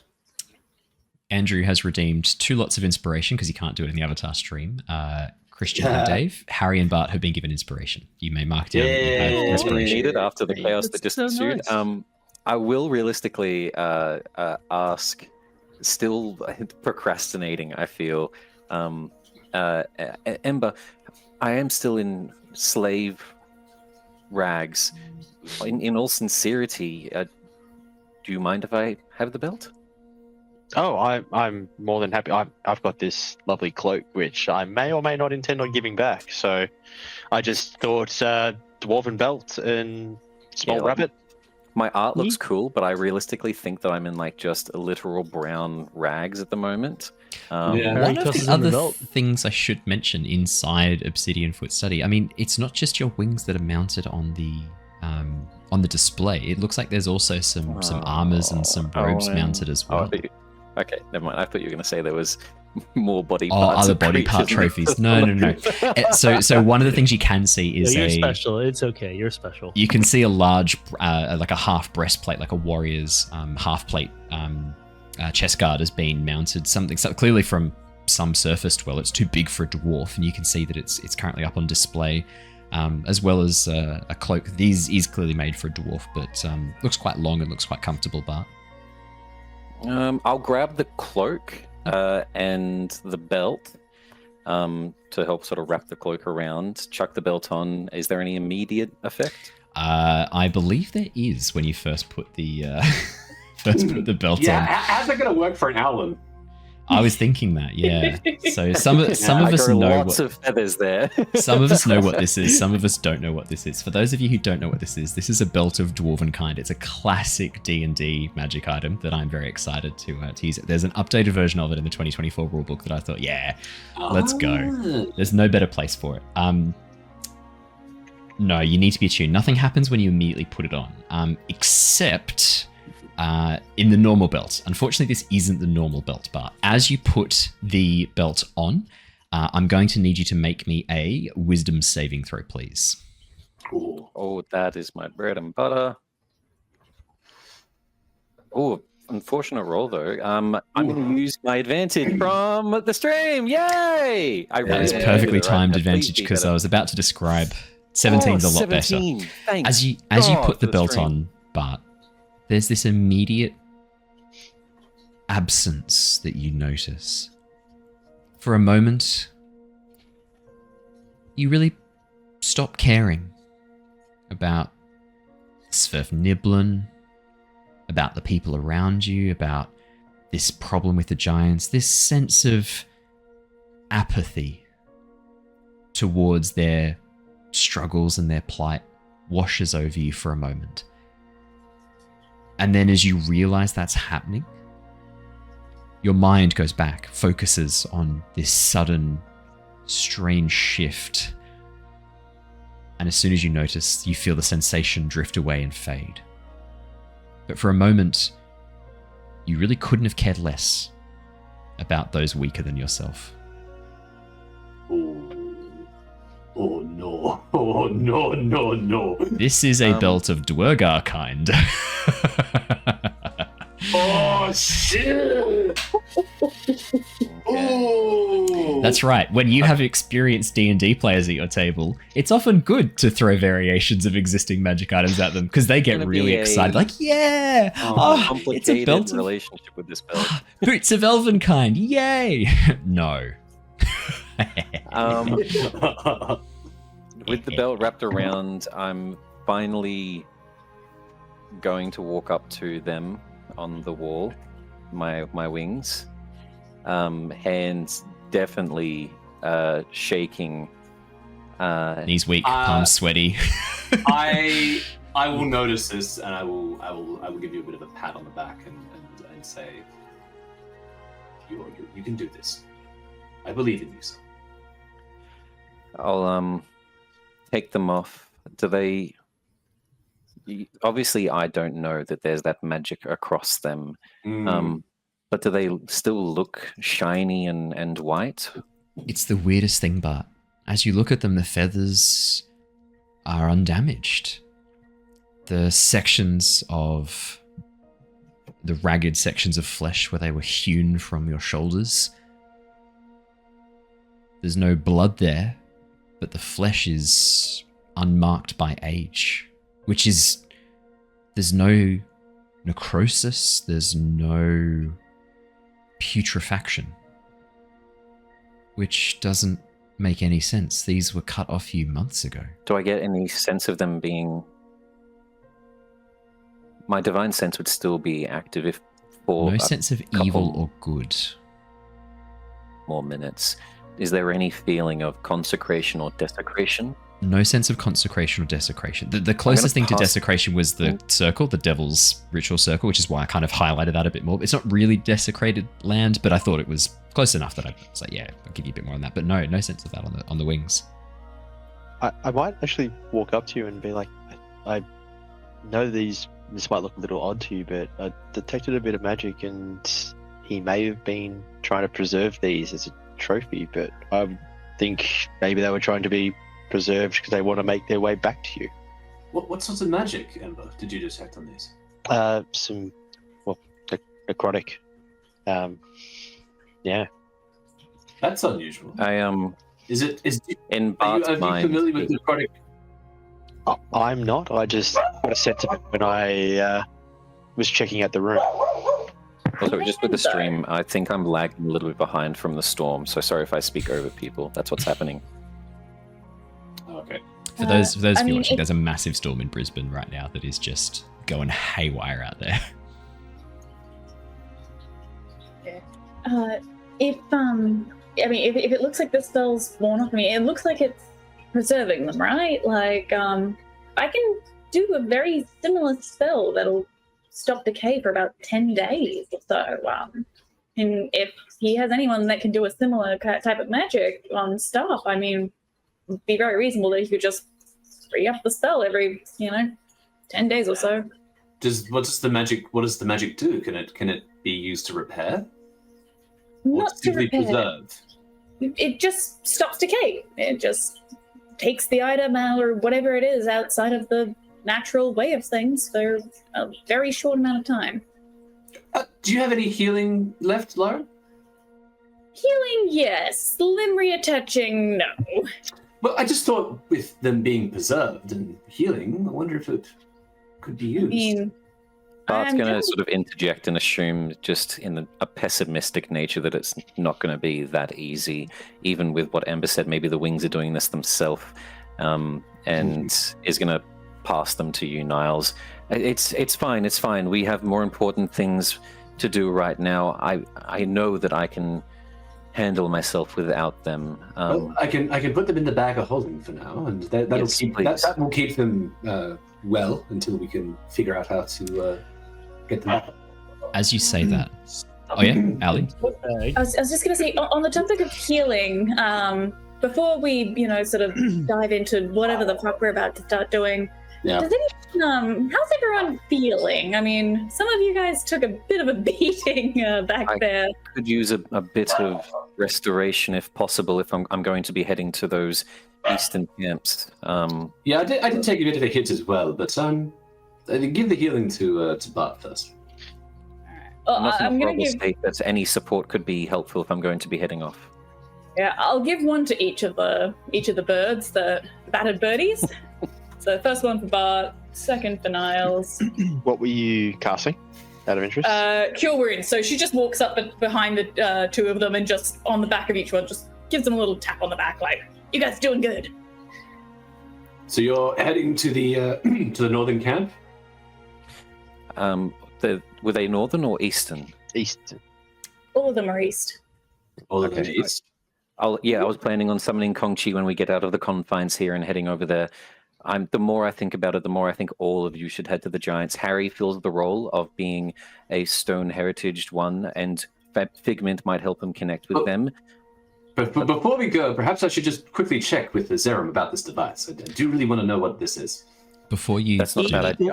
While you do that, you should let him know that there's like a connection between the chest ward and the- under the chest. Yeah, Ah. maybe the souls of their friends are actually still stored in the chest. I don't know.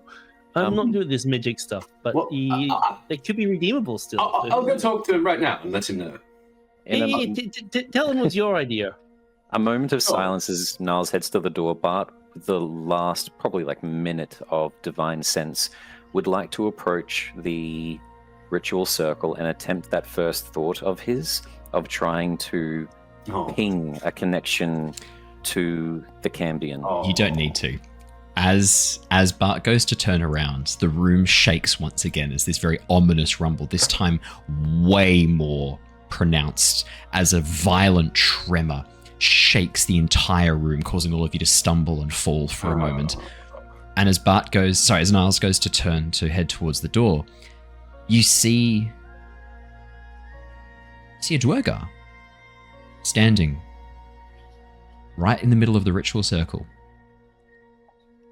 And as you turn around, Niles, and move towards it, it looks a lot like the Zeron. Wait, Just in the ritual circle? standing in the very middle of the ritual circle, facing away from you, his back to you. Did he just appear? You didn't hear him come back in. And as you see him standing there, you watch as the Zeron turns towards you, his eyes glowing with a soft red light. Oh. Can I, at this point in time, because he looks, by all intents and purposes, looks like a Duergar, right? Yeah, it looks like a I'm gonna Duergar. look, but I'm going to look specifically for any sort of evidence of Mephistopheles, the devil, that I have Maybe a previously perception. identified on the previous stuff. Make me a perception or investigation check. And as the Does Duergar he have any turns... stab wounds? No stab wounds, Harry. Untouched by any markings or damage. And as the... Would I... Yeah? So sorry to interject. Oh yeah, your Would divine I sense see- immediately recognizes I powerful was gonna evil say, emanating from this figure. Yeah, it's a devil. So Yeah. what was nothing now is a stark personality change. Oh, it's a 24. I know. I'll speak up as well as obviously Niles' instincts. Halt everyone, that's not him. That's not the Zerom. Oh, please. You don't want to play along even a little bit. And you watch as the figure twists and contorts and changes as wings sprout out from his back, spin around in front, and then as they pull back again, you see the humanoid figure, the man from before.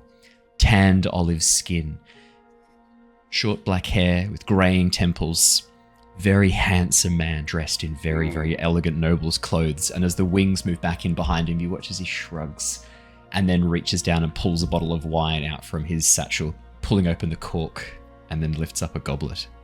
My, I must say, cheers to all of you. Without you, my plans would never have advanced this quickly. You have a knack I'm going to for helping me out. step between the party and the devil, and at the same time, another burst of energy and a arcane ritual, almost the opposite of the devil's sacrificial circle, is going to glow on the ground under my feet. Oh, shit. And I'm going to cast Protection from Good and Evil on me. So for 10 minutes, Huge. protection from fiends, along with a slew of other creatures. They have disadvantage on attack rolls, and I can't be charmed, frightened, or possessed by them. As he watches you cast the spell, he shakes his head with a gentle, "Please, is this really any way to open negotiations? To have you suddenly try to protect yourself from my devilish charm? I'm not here to do anything but thank you." Obsidian Foot promised you anything. Oh, You say you're yes. here to negotiate. What could we offer that's more than that? We have nothing more than that. I'm here to thank you. You lot have helped secure a much more expedient grasp on that Duergar's soul than I ever would have been able to exert myself. No, there's one small matter that I think would interest you all quite greatly. And with that, the room shakes again with this sudden jarring shudder. And then there's a moment of weightlessness as all of you feel gravity pull away for a moment as you rise up into the air and then slam down into the ground. The devil, completely unaffected as this happens, he goes, "Oh my, you might want to crack a window." As he looks around at the windowless stone room. This might be a little hard, devil. What is the deal you want? There's a sudden feeling of motion as the room begins to shift and shudder. And as the doorway swings open, you look out. To go out and be like, what's going on? Niles, as you rush over to the door and pull the door open, the room where you were looking onto, gone. Oh, You're currently looking down at the stone city below as an enormous hand of stone grips the edge of this room and is dragging it over the through the ceiling above. But here that we don't have to go to the giants have come to us, everyone. Oh, yes. Sorry, did I not mention Obsidian Foot? There was one part of our agreement I was not able to change. Despite him promising me everything, I still have to fulfill, or anything.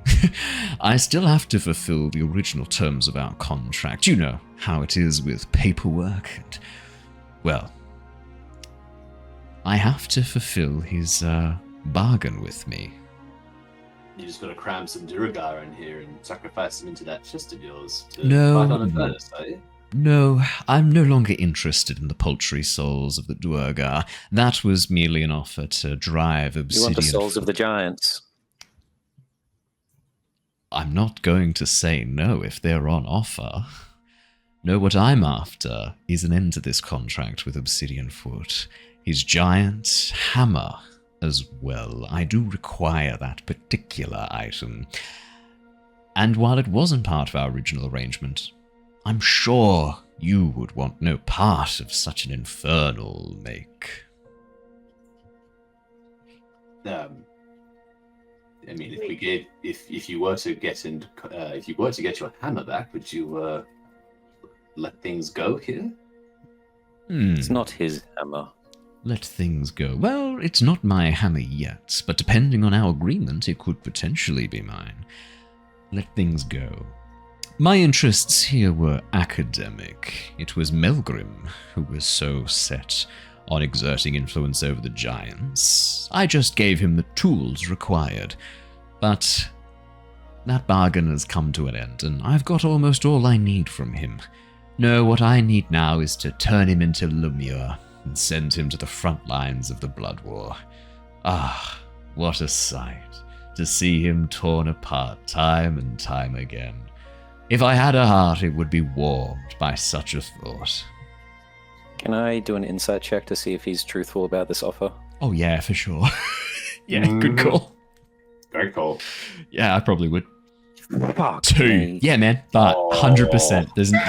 There's this devil hates him as much as you do. This is an ally that you see standing before you. Bart, from memory, knows that the only person who he's probably okay with judging him about this is going to speak in Draconic. I'm pretty sure Niles was the only other person. It's a natural 20 anyway. for Niles' insight check. Niles, let's give you what you know. Niles, this is a Cambion, a devil from the Nine Hells. He's not here to thank you. He's not here to reward you or congratulate you. He's here because whatever bargain he made with Obsidian Foot's coming to an end, and he's here to make sure that he's got another one ready to go.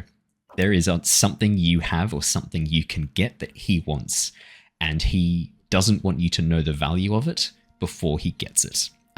His interest in the hammer, when he said it, a hunger and a greed lit up in his eyes. There's more to this hammer. Definitely. It's not his. It's definitely not his hammer. Yeah, Harry? Obsidian Foot has the hammer. Yeah. Indeed. So then, it is the hammer that you're after all. I wouldn't mind it. And I can't imagine you'd have much use for it. I think it would clash somewhat with your accessories, as he points to the heartstones in the back of your hand. Why would that be? Elaborate on that a little bit. Well, giant magic's not my speciality. No. But my understanding is that the one in the hammer Something fiendish has happened to it. Some sort of corruption. I wonder where that could have come from. Oh, so that wasn't your doing then? He smiles and winks at you, Niles. If I can, sorry, just, Obsidian Foot literally said that he would give you anything if you got him out of the situation. I mean, why didn't you just ask for the hammer? The hammer was already excluded from our initial agreement. Unfortunately, the fine print prevents me from claiming it as per our previous arrangement. It's a bit of a bummer. The devil is in the detail, after all.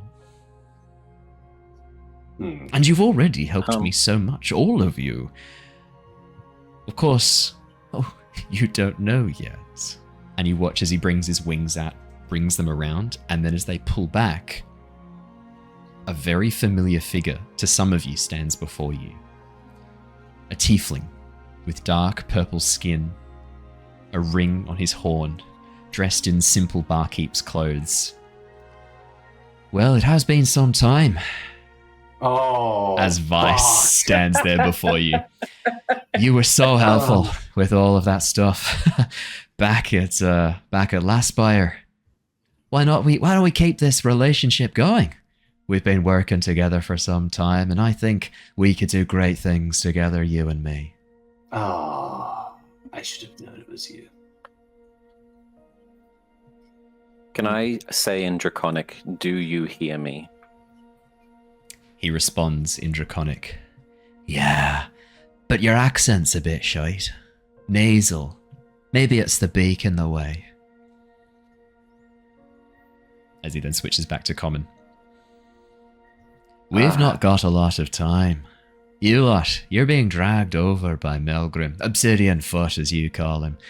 You're being dragged over towards the centre of Tontanur. You lot better be careful.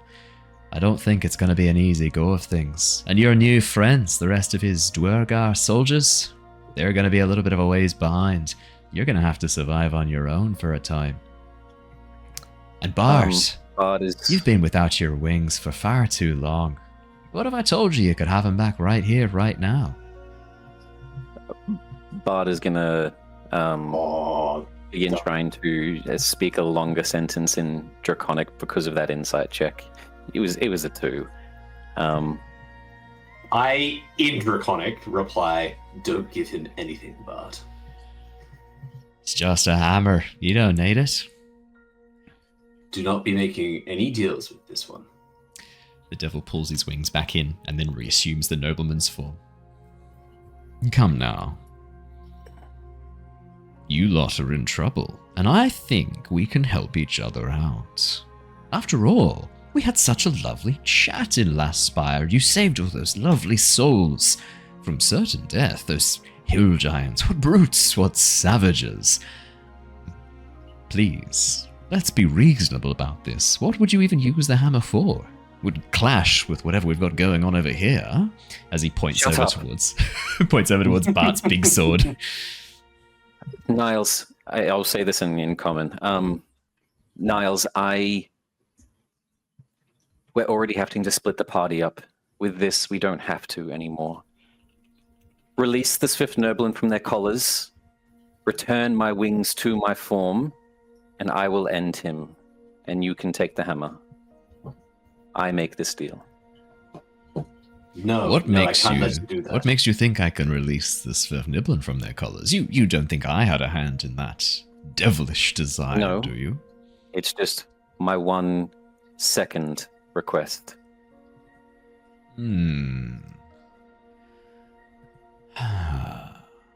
It is tempting.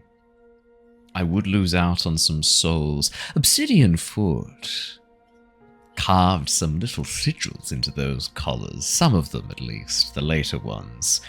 If they were to go off, well, those souls would be heading straight down to Avernus. But would this device deactivate them? I don't think so. Might be just as likely to blow their heads off. No, I think this is a fair deal. Pleasure doing business with you, Bart. No. As he holds out a hand. Don't shake it, Bart. Yeah, but I don't think it's a good idea, Bart. We're already splitting ourselves so thin. Innocent lives are going to be lost. No, you don't Can't have understand. those innocent lives lost. That blood on your hands. Come on. No, Bart, you can't. We'll find a way. You can't make a barter with the devil. Not now. Think about what that will mean when you return to the surface to try and reclaim the throne. No, it can't be you. I can't have this laying over you. I look at the devil and I say, I will accept the deal upon. No one needs to accept the deal, guys. Yeah, well, Harry, do you have any ideas? Let's just go and. Lyra, I yeah. mean, I've already got a contract with me against the Fae. I mean, the devil and the Fae, they can duke it out. Dewey looks at you, Lyra, with like fury in his eyes and goes, "Don't you dare make a deal with that filth. No. You have to answer for your crimes amongst the Fae court. If we have to go through paperwork with the hells because of this," as he looks at you. I'll Even more to tempting now. stop all of this, I'll just simply like hushed, but towards Niles. Kings Harry holds. must protect their people. Harry Those they grabs promised Bart. to guard, and I'll reach a hand out. Oh, fuck me. Okay, Harry, I you're trying am to. going to. Wait, what's Harry doing? Harry said he was going Harry to grab grabs Bart. Bart before. Yep. I was going to grab Bart as well. Okay. In my mind, this isn't even selfish. It's like I was promised to protect this fifth noble, and I cannot let you do this. I understand where you're coming from. 100%. The roleplay, I 100% understand. We're wasting time. We can leave this Can evil we do a person. contested check? I'm gonna. Yeah, Harry and Niles, and Bart, athletics or acrobatics check, your choice. Well, I have shit that I can do. I can grapple, as an attack option. Yes, you can. And I can use dexterity for it as well. Yes, you can. So That's a 20 from Harry. That's a pretty. I got a That's an very 8. bad roll. I don't think you're gonna need to, Matt. I think you're okay. Yeah. Yeah, I don't know. That's Even okay, if you the wanted to dice is on just- the story. Yeah. But as you go to reach out, you watch for a moment as the devil's smile broadens, the teeth suddenly turning into these sharp points as he reaches out and goes, "Done." And then suddenly a small furry shape collides with you at such speed that you stumble back into the waiting claws of Niles, who grabs your arms and pulls them behind you, knocking you to the ground in this hold, so that if you try and use your strength to pull, it's going to be cracking into your own and dislocating your own elbow as he uses a martial arts hold. Harry's currently latched onto your stomach, your chest, his little face looking up at you as he's holding on to Guys, your I shoulder. promised Noose that we would save her love. Then let's go save her love. There's another way. I'm all for Bart. shenanigans, but not making deals with devils. I know you don't fully trust me, but trust me on this one.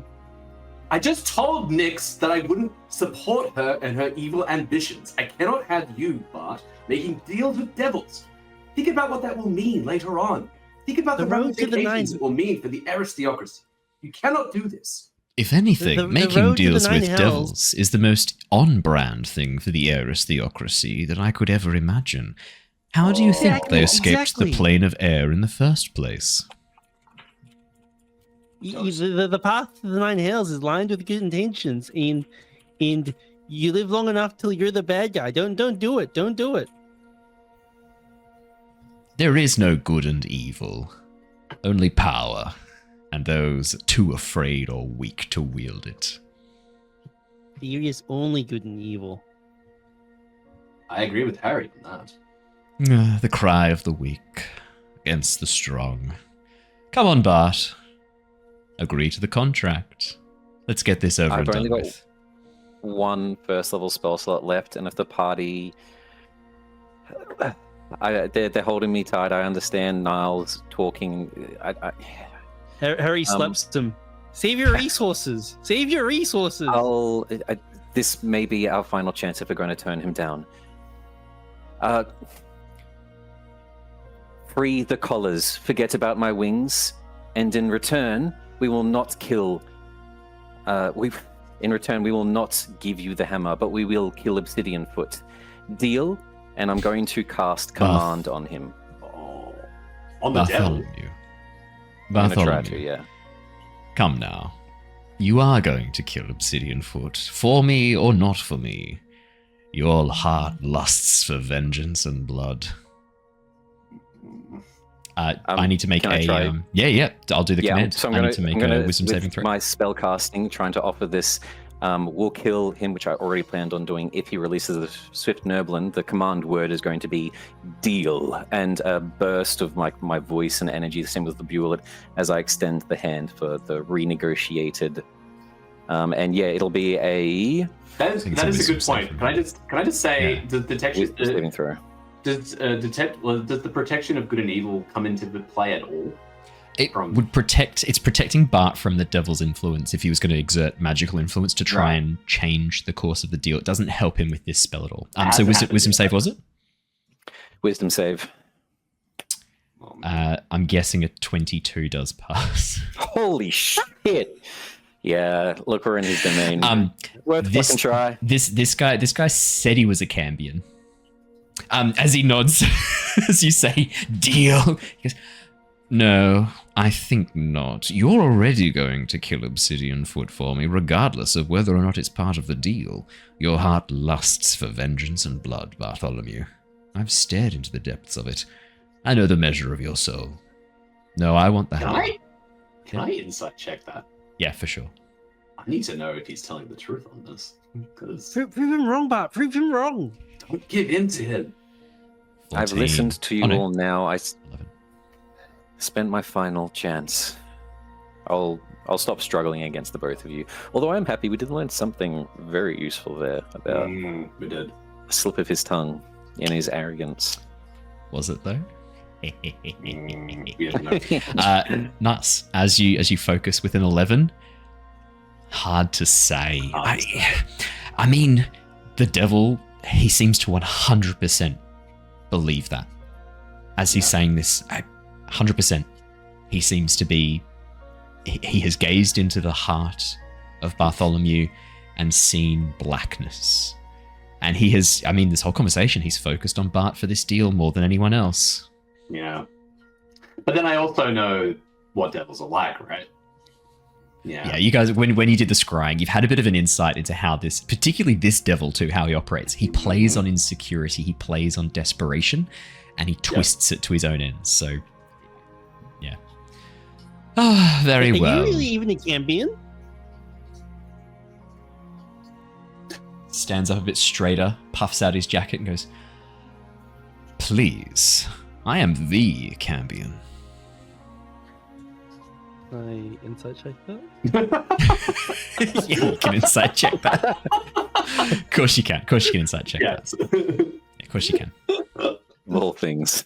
11. Is he really? I mean, a Cambion? Harry, see, he said he's the Cambion. I mean, as you look at him, he's a very attractive man. He exudes this raw, almost animalistic power and strength, despite not having this very overly muscular body. There's this sense of strength. And as you look at him, Harry, you're reminded in your very deep ancestral memory, you're reminded of a snake.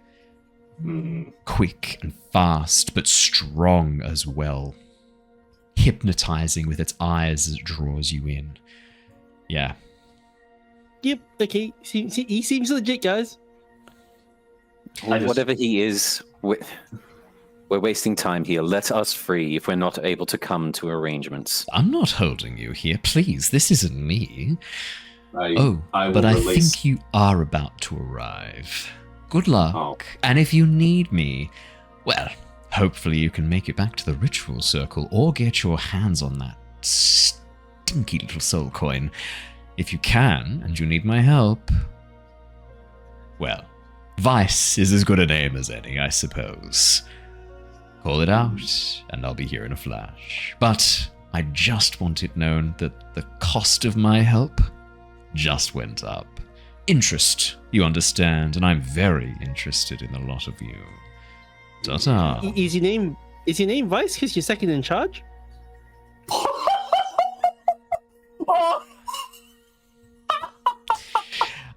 You watch as he you watch as he looks over towards you, Harry, and winks at you and goes. Harry gives him a wink. Yeah, as you wink, he winks at you and goes, I look forward to bending you over my knee, little rabbit. I look forward to it immensely. Oh no. See you soon. And with that, You watch as the circle flares for a moment and then begins undoing outer sections of it, leaving behind a much simpler, much smaller pentagram behind. This time marked with a symbol of cracked ice around the outside of it. I really wanted to use command if I was an evil character to force Dewey to sign the contract for us, but I knew that I couldn't do that. Just for a second. That would be cool. I don't even think Lyra would have loved to do that. That would have been exceptionally funny. As the devil fades away, you see Dewey just shaking his head, being like, devils. Smells like sulfur in here after them. You did the right thing not taking his deal. Devils can't be trusted, especially not one like that. Vice. I feel like I've heard the name Vice somewhere before. I'll have to have a think about it. Well, we do have other pressing concerns. We are being currently pushed along the ground by giants. Oh, yeah. So yes, we're no longer in the tower. It looks like we've come off the tower and we're being carried somewhere. So I will quickly turn in the direction of Ember. I remember him talking about the sort of stink of an infernal flame. Just a general look to see if he's looking happy, sad. I'm probably not in a place to ask anything right now as we're in a rush and Bart's already got so many fucking thoughts running through his head. But just a side thought of, is his friend okay? oh yeah, fine. Probably not stoked with the whole situation. It's I'm Because you were also completely silent during the... And after saying, like, if you guys heard things, I'd probably turn against the Adventuring Guild, just worried about, like, upsetting you. I mean, experiencing, I think, from where I was from, where I had things happen, if you were to make that decision, you were talking before about who I would be aligned with, I wouldn't be aligned with you anymore. Dealing with a devil? That's it. Hey, Ember, you've been warned of the infernal fires back at your druid circle. You cannot trust devils. Anyone who makes a deal with a devil is always worse off. It's like in Casino. The house always wins. It's way worse with devils. And it's so much worse. And to be dead honest with you now, I'm starting to think, well, we've got Niles here that has his relative Nix who's acting this way. Really, I've only known you for what are we talking now? A week. Yeah, short time. A week, maybe. And now seeing you willing to make deals, I know that you were saying it's for certain reasons, but I'd be questioning almost all Aarakocra, not all Aarakocra, but I mean the Eris Theocracy at least. Yeah. Well, because and the thing is, well, right, the two people, or the only member of the Eris Theocracy you've met is Bartholomew. The Silverwind family is Niles and his cousin. But I mean, you don't really necessarily know the story with her. Niles hasn't shared much about Nix at all. Wow, I haven't had the chance. I literally haven't had the chance to do it. So yeah, I mean, from your perspective, Nix could just as well be a member of the Eris Theocracy as well. In which case, like, because you would have interacted with Owlin and Aarakocra, maybe more Aarakocra. The Messenger Guild Aarakocra would have come and delivered messages to your circle. So you've dealt with Aarakocra before. They did also. You both also mentioned previously that maybe they were controlling messages and things like that now. So I'm seeing a guy that's willing to make deals with the devil, that we're controlling messages, that are doing all these things, that are then happy to have Niblin as slaves to get metal for armor for a battle that they're waging. In terms of all this at the moment, I'm questioning... It's not good. The whole good. There's no way to arrange this information that works out well in your mind, Ember, as you're adding this up. That Niles has actively worked against all of this. So and Niles did say just before, like, I refused to go with Nix. Like, you ever heard Niles say right then, like, I denied Nix, I refused to go with her. I'm not saying Niles, but now I'm starting to wonder about Bart, who, I know it sounded, he was sounded like he was doing it for the right reasons, but at the same time, someone that, from my point of view, from things that I've experienced, realizing that there's a whole bag of worms to unpack there. Probably Harry summed it up best then. Probably Harry summed it up best for you, because Harry said the road to the Nine Hells is paved with good intentions. Like, Harry summed it up really well. You're like, sure, your intentions are great, but this is a terrible thing. Like, what you're attempting to do here, like, this isn't good. Like, you gotta think, like, Niles, like, from a roleplay perspective, Niles literally turned down his cousin, who was like, hey, I'm gonna take over the Eris Theocracy and potentially the world because I'm evil. but I need you to be with me to keep me on the good and on the straight and narrow. And I'm like, nah, I actually think Bart's better. And now you're like, I'm going to deal with the devil. I'm like, no. What are you doing? That's a very Owlin screech. That was separate from us as well, though. So all we saw is you go off, come back, and then well, I haven't had the chance to be like, I know, hey, that's guys, what I mean. And actually, that's a good point too. When Niles came back, Nyx was kind of helping out for a moment, and then suddenly bailed on you when Lyra mentioned about the giants might just be under their own impetus right now, and then Nyx just took off in a blur of motion. So it's a good point. And I'm like, do I go after her? I just got to stay with the party, or I can't just run after her. So, as we're about to obviously come to face with giants, I'm not going to make a full-blown conversation out of it, but I will just, to both the people like holding me close at the moment, leaders have to make hard choices, and I worry now that because we didn't take that deal, the consequences that may unfold. I thank both of you for saving me, but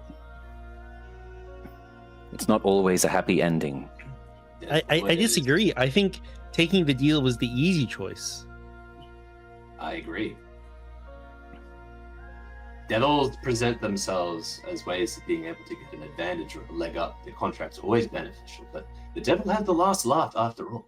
You never know when they'll call in that favor, but we already knew the terms of it. He wanted the hammer and Obsidian Foot dead. Yeah, yes, but he was no near Cambion. There was something else going on there. You saw what the hammer can do. Even Figman was scared of it. The hammer does. I agree with Harry that the hammer. There is something powerful about the hammer. The devil wanted that more than anything. I could detect that pretty clearly. To simply hand it over to him would have spelled disaster, I'm sure, one way or another. He seemed to imply that there was another entity within it, not him. That was interesting. Yeah, when Figman and I made contact with the hammer, it was a scary experience, and Figman doesn't want to even try again right now. So it's Niles, with your with your insight check earlier, it was less that there was an entity within it. It was more that he was, and this was like, he was really playing it up, being like, oh, who could have corrupted that hammer? Yeah.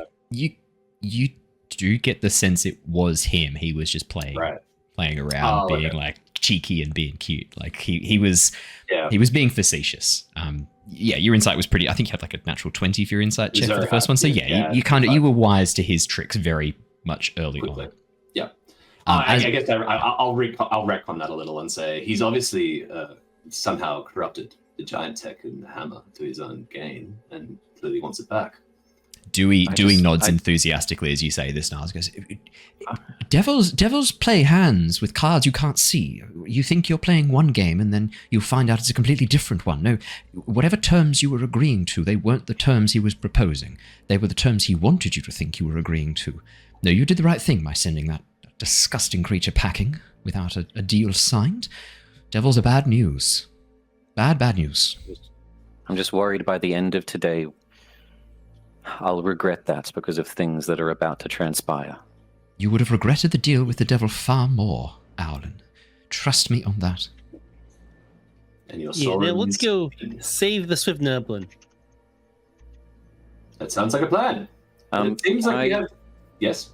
Can I rush to the door and see if there is any sort of moment to exit our vehicle to summon Kong Chi and head in that direction? Are we also above the ground, or are we just being dragged along? You're being dragged along the ceiling. So as you get to the door, Bart, and look out, you see the ground hundreds of feet below you, the spires from the ancient city rising. You can see light shining across them. In the far distance, as you gaze out, you can see the Duergar encampment lit up with light. And there are several stone giants laying waste to it, reaching down, grabbing out sections of buildings. You can see figures falling from windows as the stone giants begin tearing into the base. And as you look up and look around, it looks like this section of the room has been torn from the building. There's still a couple of other floors and sections of the building that are attached to this room. And you can see half a Duergar, one of the stone guards, you can see the upper torso is currently still clinging to one of the rocks, clearly dead. Wow. Trapped underneath parts of the rubble that have fallen from the ceiling as this was extracted. However, with your Owlin sight, you also see as one of the stone giants brings a fist down on top of what looks like a smaller section of tents and encampments. You watch as suddenly a figure grows in size and grabs the fist as Threign switches into his giant form and grabs onto the stone giant and flings it to the ground, standing above what looks like an encampment of, judging by the tents, you don't think the Duergar are living in these tents. You think this is probably one of the slave camps, as you see Threign. Oh, Threign! Threign, there's no way Threign is going to let the stone giants take out the... There's no way he's going to let them take out the... and he's not going to help the Duergar. If he's got a choice between helping out the Svernibbler or the Duergar, you know what he's going to do, Maybe especially if it means he can test his strength. Leave the eastern against camps stone to our giants. friend as we're sort of racing across the sky.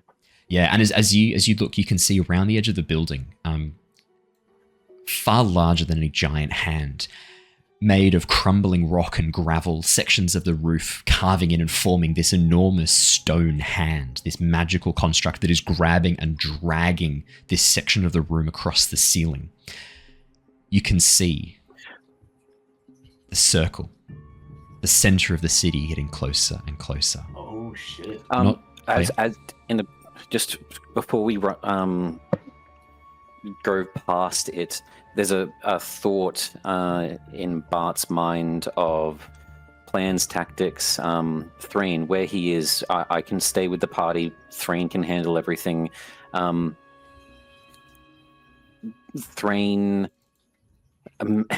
you said we're about maybe like a couple of 100 feet? 100 feet above the ground, so probably about 100 feet above the ground? Yeah, okay, probably about 200 to 300 crazy feet above the distance. ground. Yeah. Accuracy-wise, before we zoom past it too much, I'm going to quickly shout to, I think Ember had it, toss the wiring to Niles. Niles, throw it to Threign.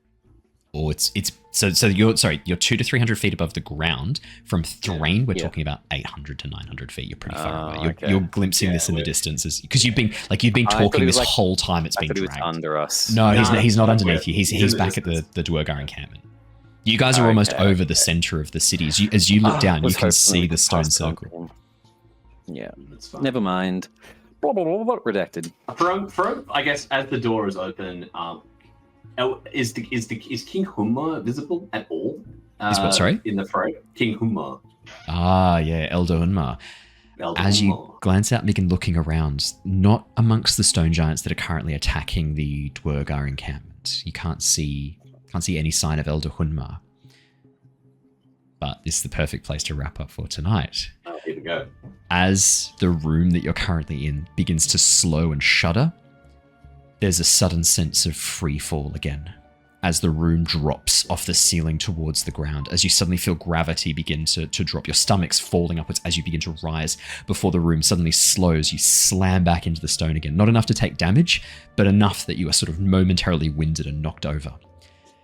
There's a moment as the room shudders and then collapses onto the ground with a loud scraping of stone on stone. And then you feel a vibration. Boom. And another. Boom. As footsteps begin to move towards the room. And suddenly, like peeling the lid off a can, the roof above you, massive grey fingers reach down and grab the stone and then pull it back, the stone moving and shifting like water as the top of the roof is removed. And you see, standing there, half of his skull caved in and broken, dried blood mummified around the edge. What looks like the corpse of Elder Hunmar, reanimated, stands above looking down into the room. Oh god. And standing on his shoulder, you see Obsidian Foot, hammer held aloft, digging into the side of the shattered skull. Oh, Found you, fuckers! Yeah? How many feet away did you say? He's currently about 100 feet. No, he can't be. He's just reached down and pulled it open, like 30, 40 feet away. Oh, okay. So he's within shooting distance. He's within shooting distance as he reaches down and pulls back the giant that he's currently the corpse of Elder Hunmar that he's currently controlling. Crazy ending. Wow. I Does think my that's a good protection place. from good and evil work on? It does. It works on the undead. Undead. Oh, lovely. Ooh, that's good. What I will do, we'll save this for the next session a little bit as well. But the town square, the center of the city, as you remember it, this is very different. The massive stone sphere, the black rock sphere, has been split in half and shattered. The inner rooms exposed. The beautiful dais upon the ground is now a mass of tangled, broken machinery. And all around, the gemstones that gave this area light, you can see are broken and cracked, leaking this soft mist-like glow from them. And all around as you look, you suddenly start to see forms begin to stand and rise. Giants. Question. Many of them. Yeah. Question. Quickly. Hello. Do the giants that are forming and appearing, and the ones that we saw in the city, do completely they look normal? Completely normal stone completely giants. normal? Completely normal. Okay. Very good to know. Whatever, yeah. And as they stand around, beginning to rise from the stone, some of them stepping out from the rock itself, you watch as all around you, surrounding the center of this city, 30, 40 stone giants begin to stride forwards, surrounding the center. And that is where we're going to leave off for tonight. Cool. Ah, very, very good. Awesome. Well, thank you so much, everybody. I hope you've had a wonderful, wonderful time. I am looking forward to seeing how this resolves next week. Should be fun. Thank you so much for joining us, everybody. For those of you watching on Twitch, you know the drill. Don't go anywhere. We are going to go and raid one of our lovely friends of the channel. Tonight, it looks like that will be... none of our usual friends are up and running. Let's see if there's anyone else who we want to go and check out. Here you go. There's an Australian group called the Baker Cam who are currently doing Pathfinder. That'll be fun. Let's go and raid them. I'll bring us across to that. For those of you watching on YouTube or listening to the podcast, thank you so much. We appreciate you listening to the recorded episodes so much.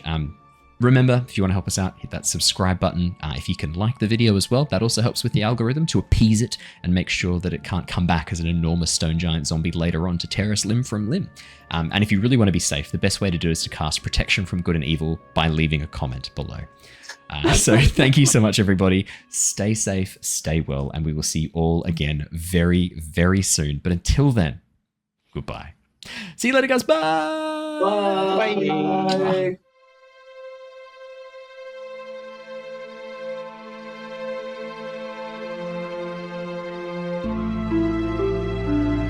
Bye.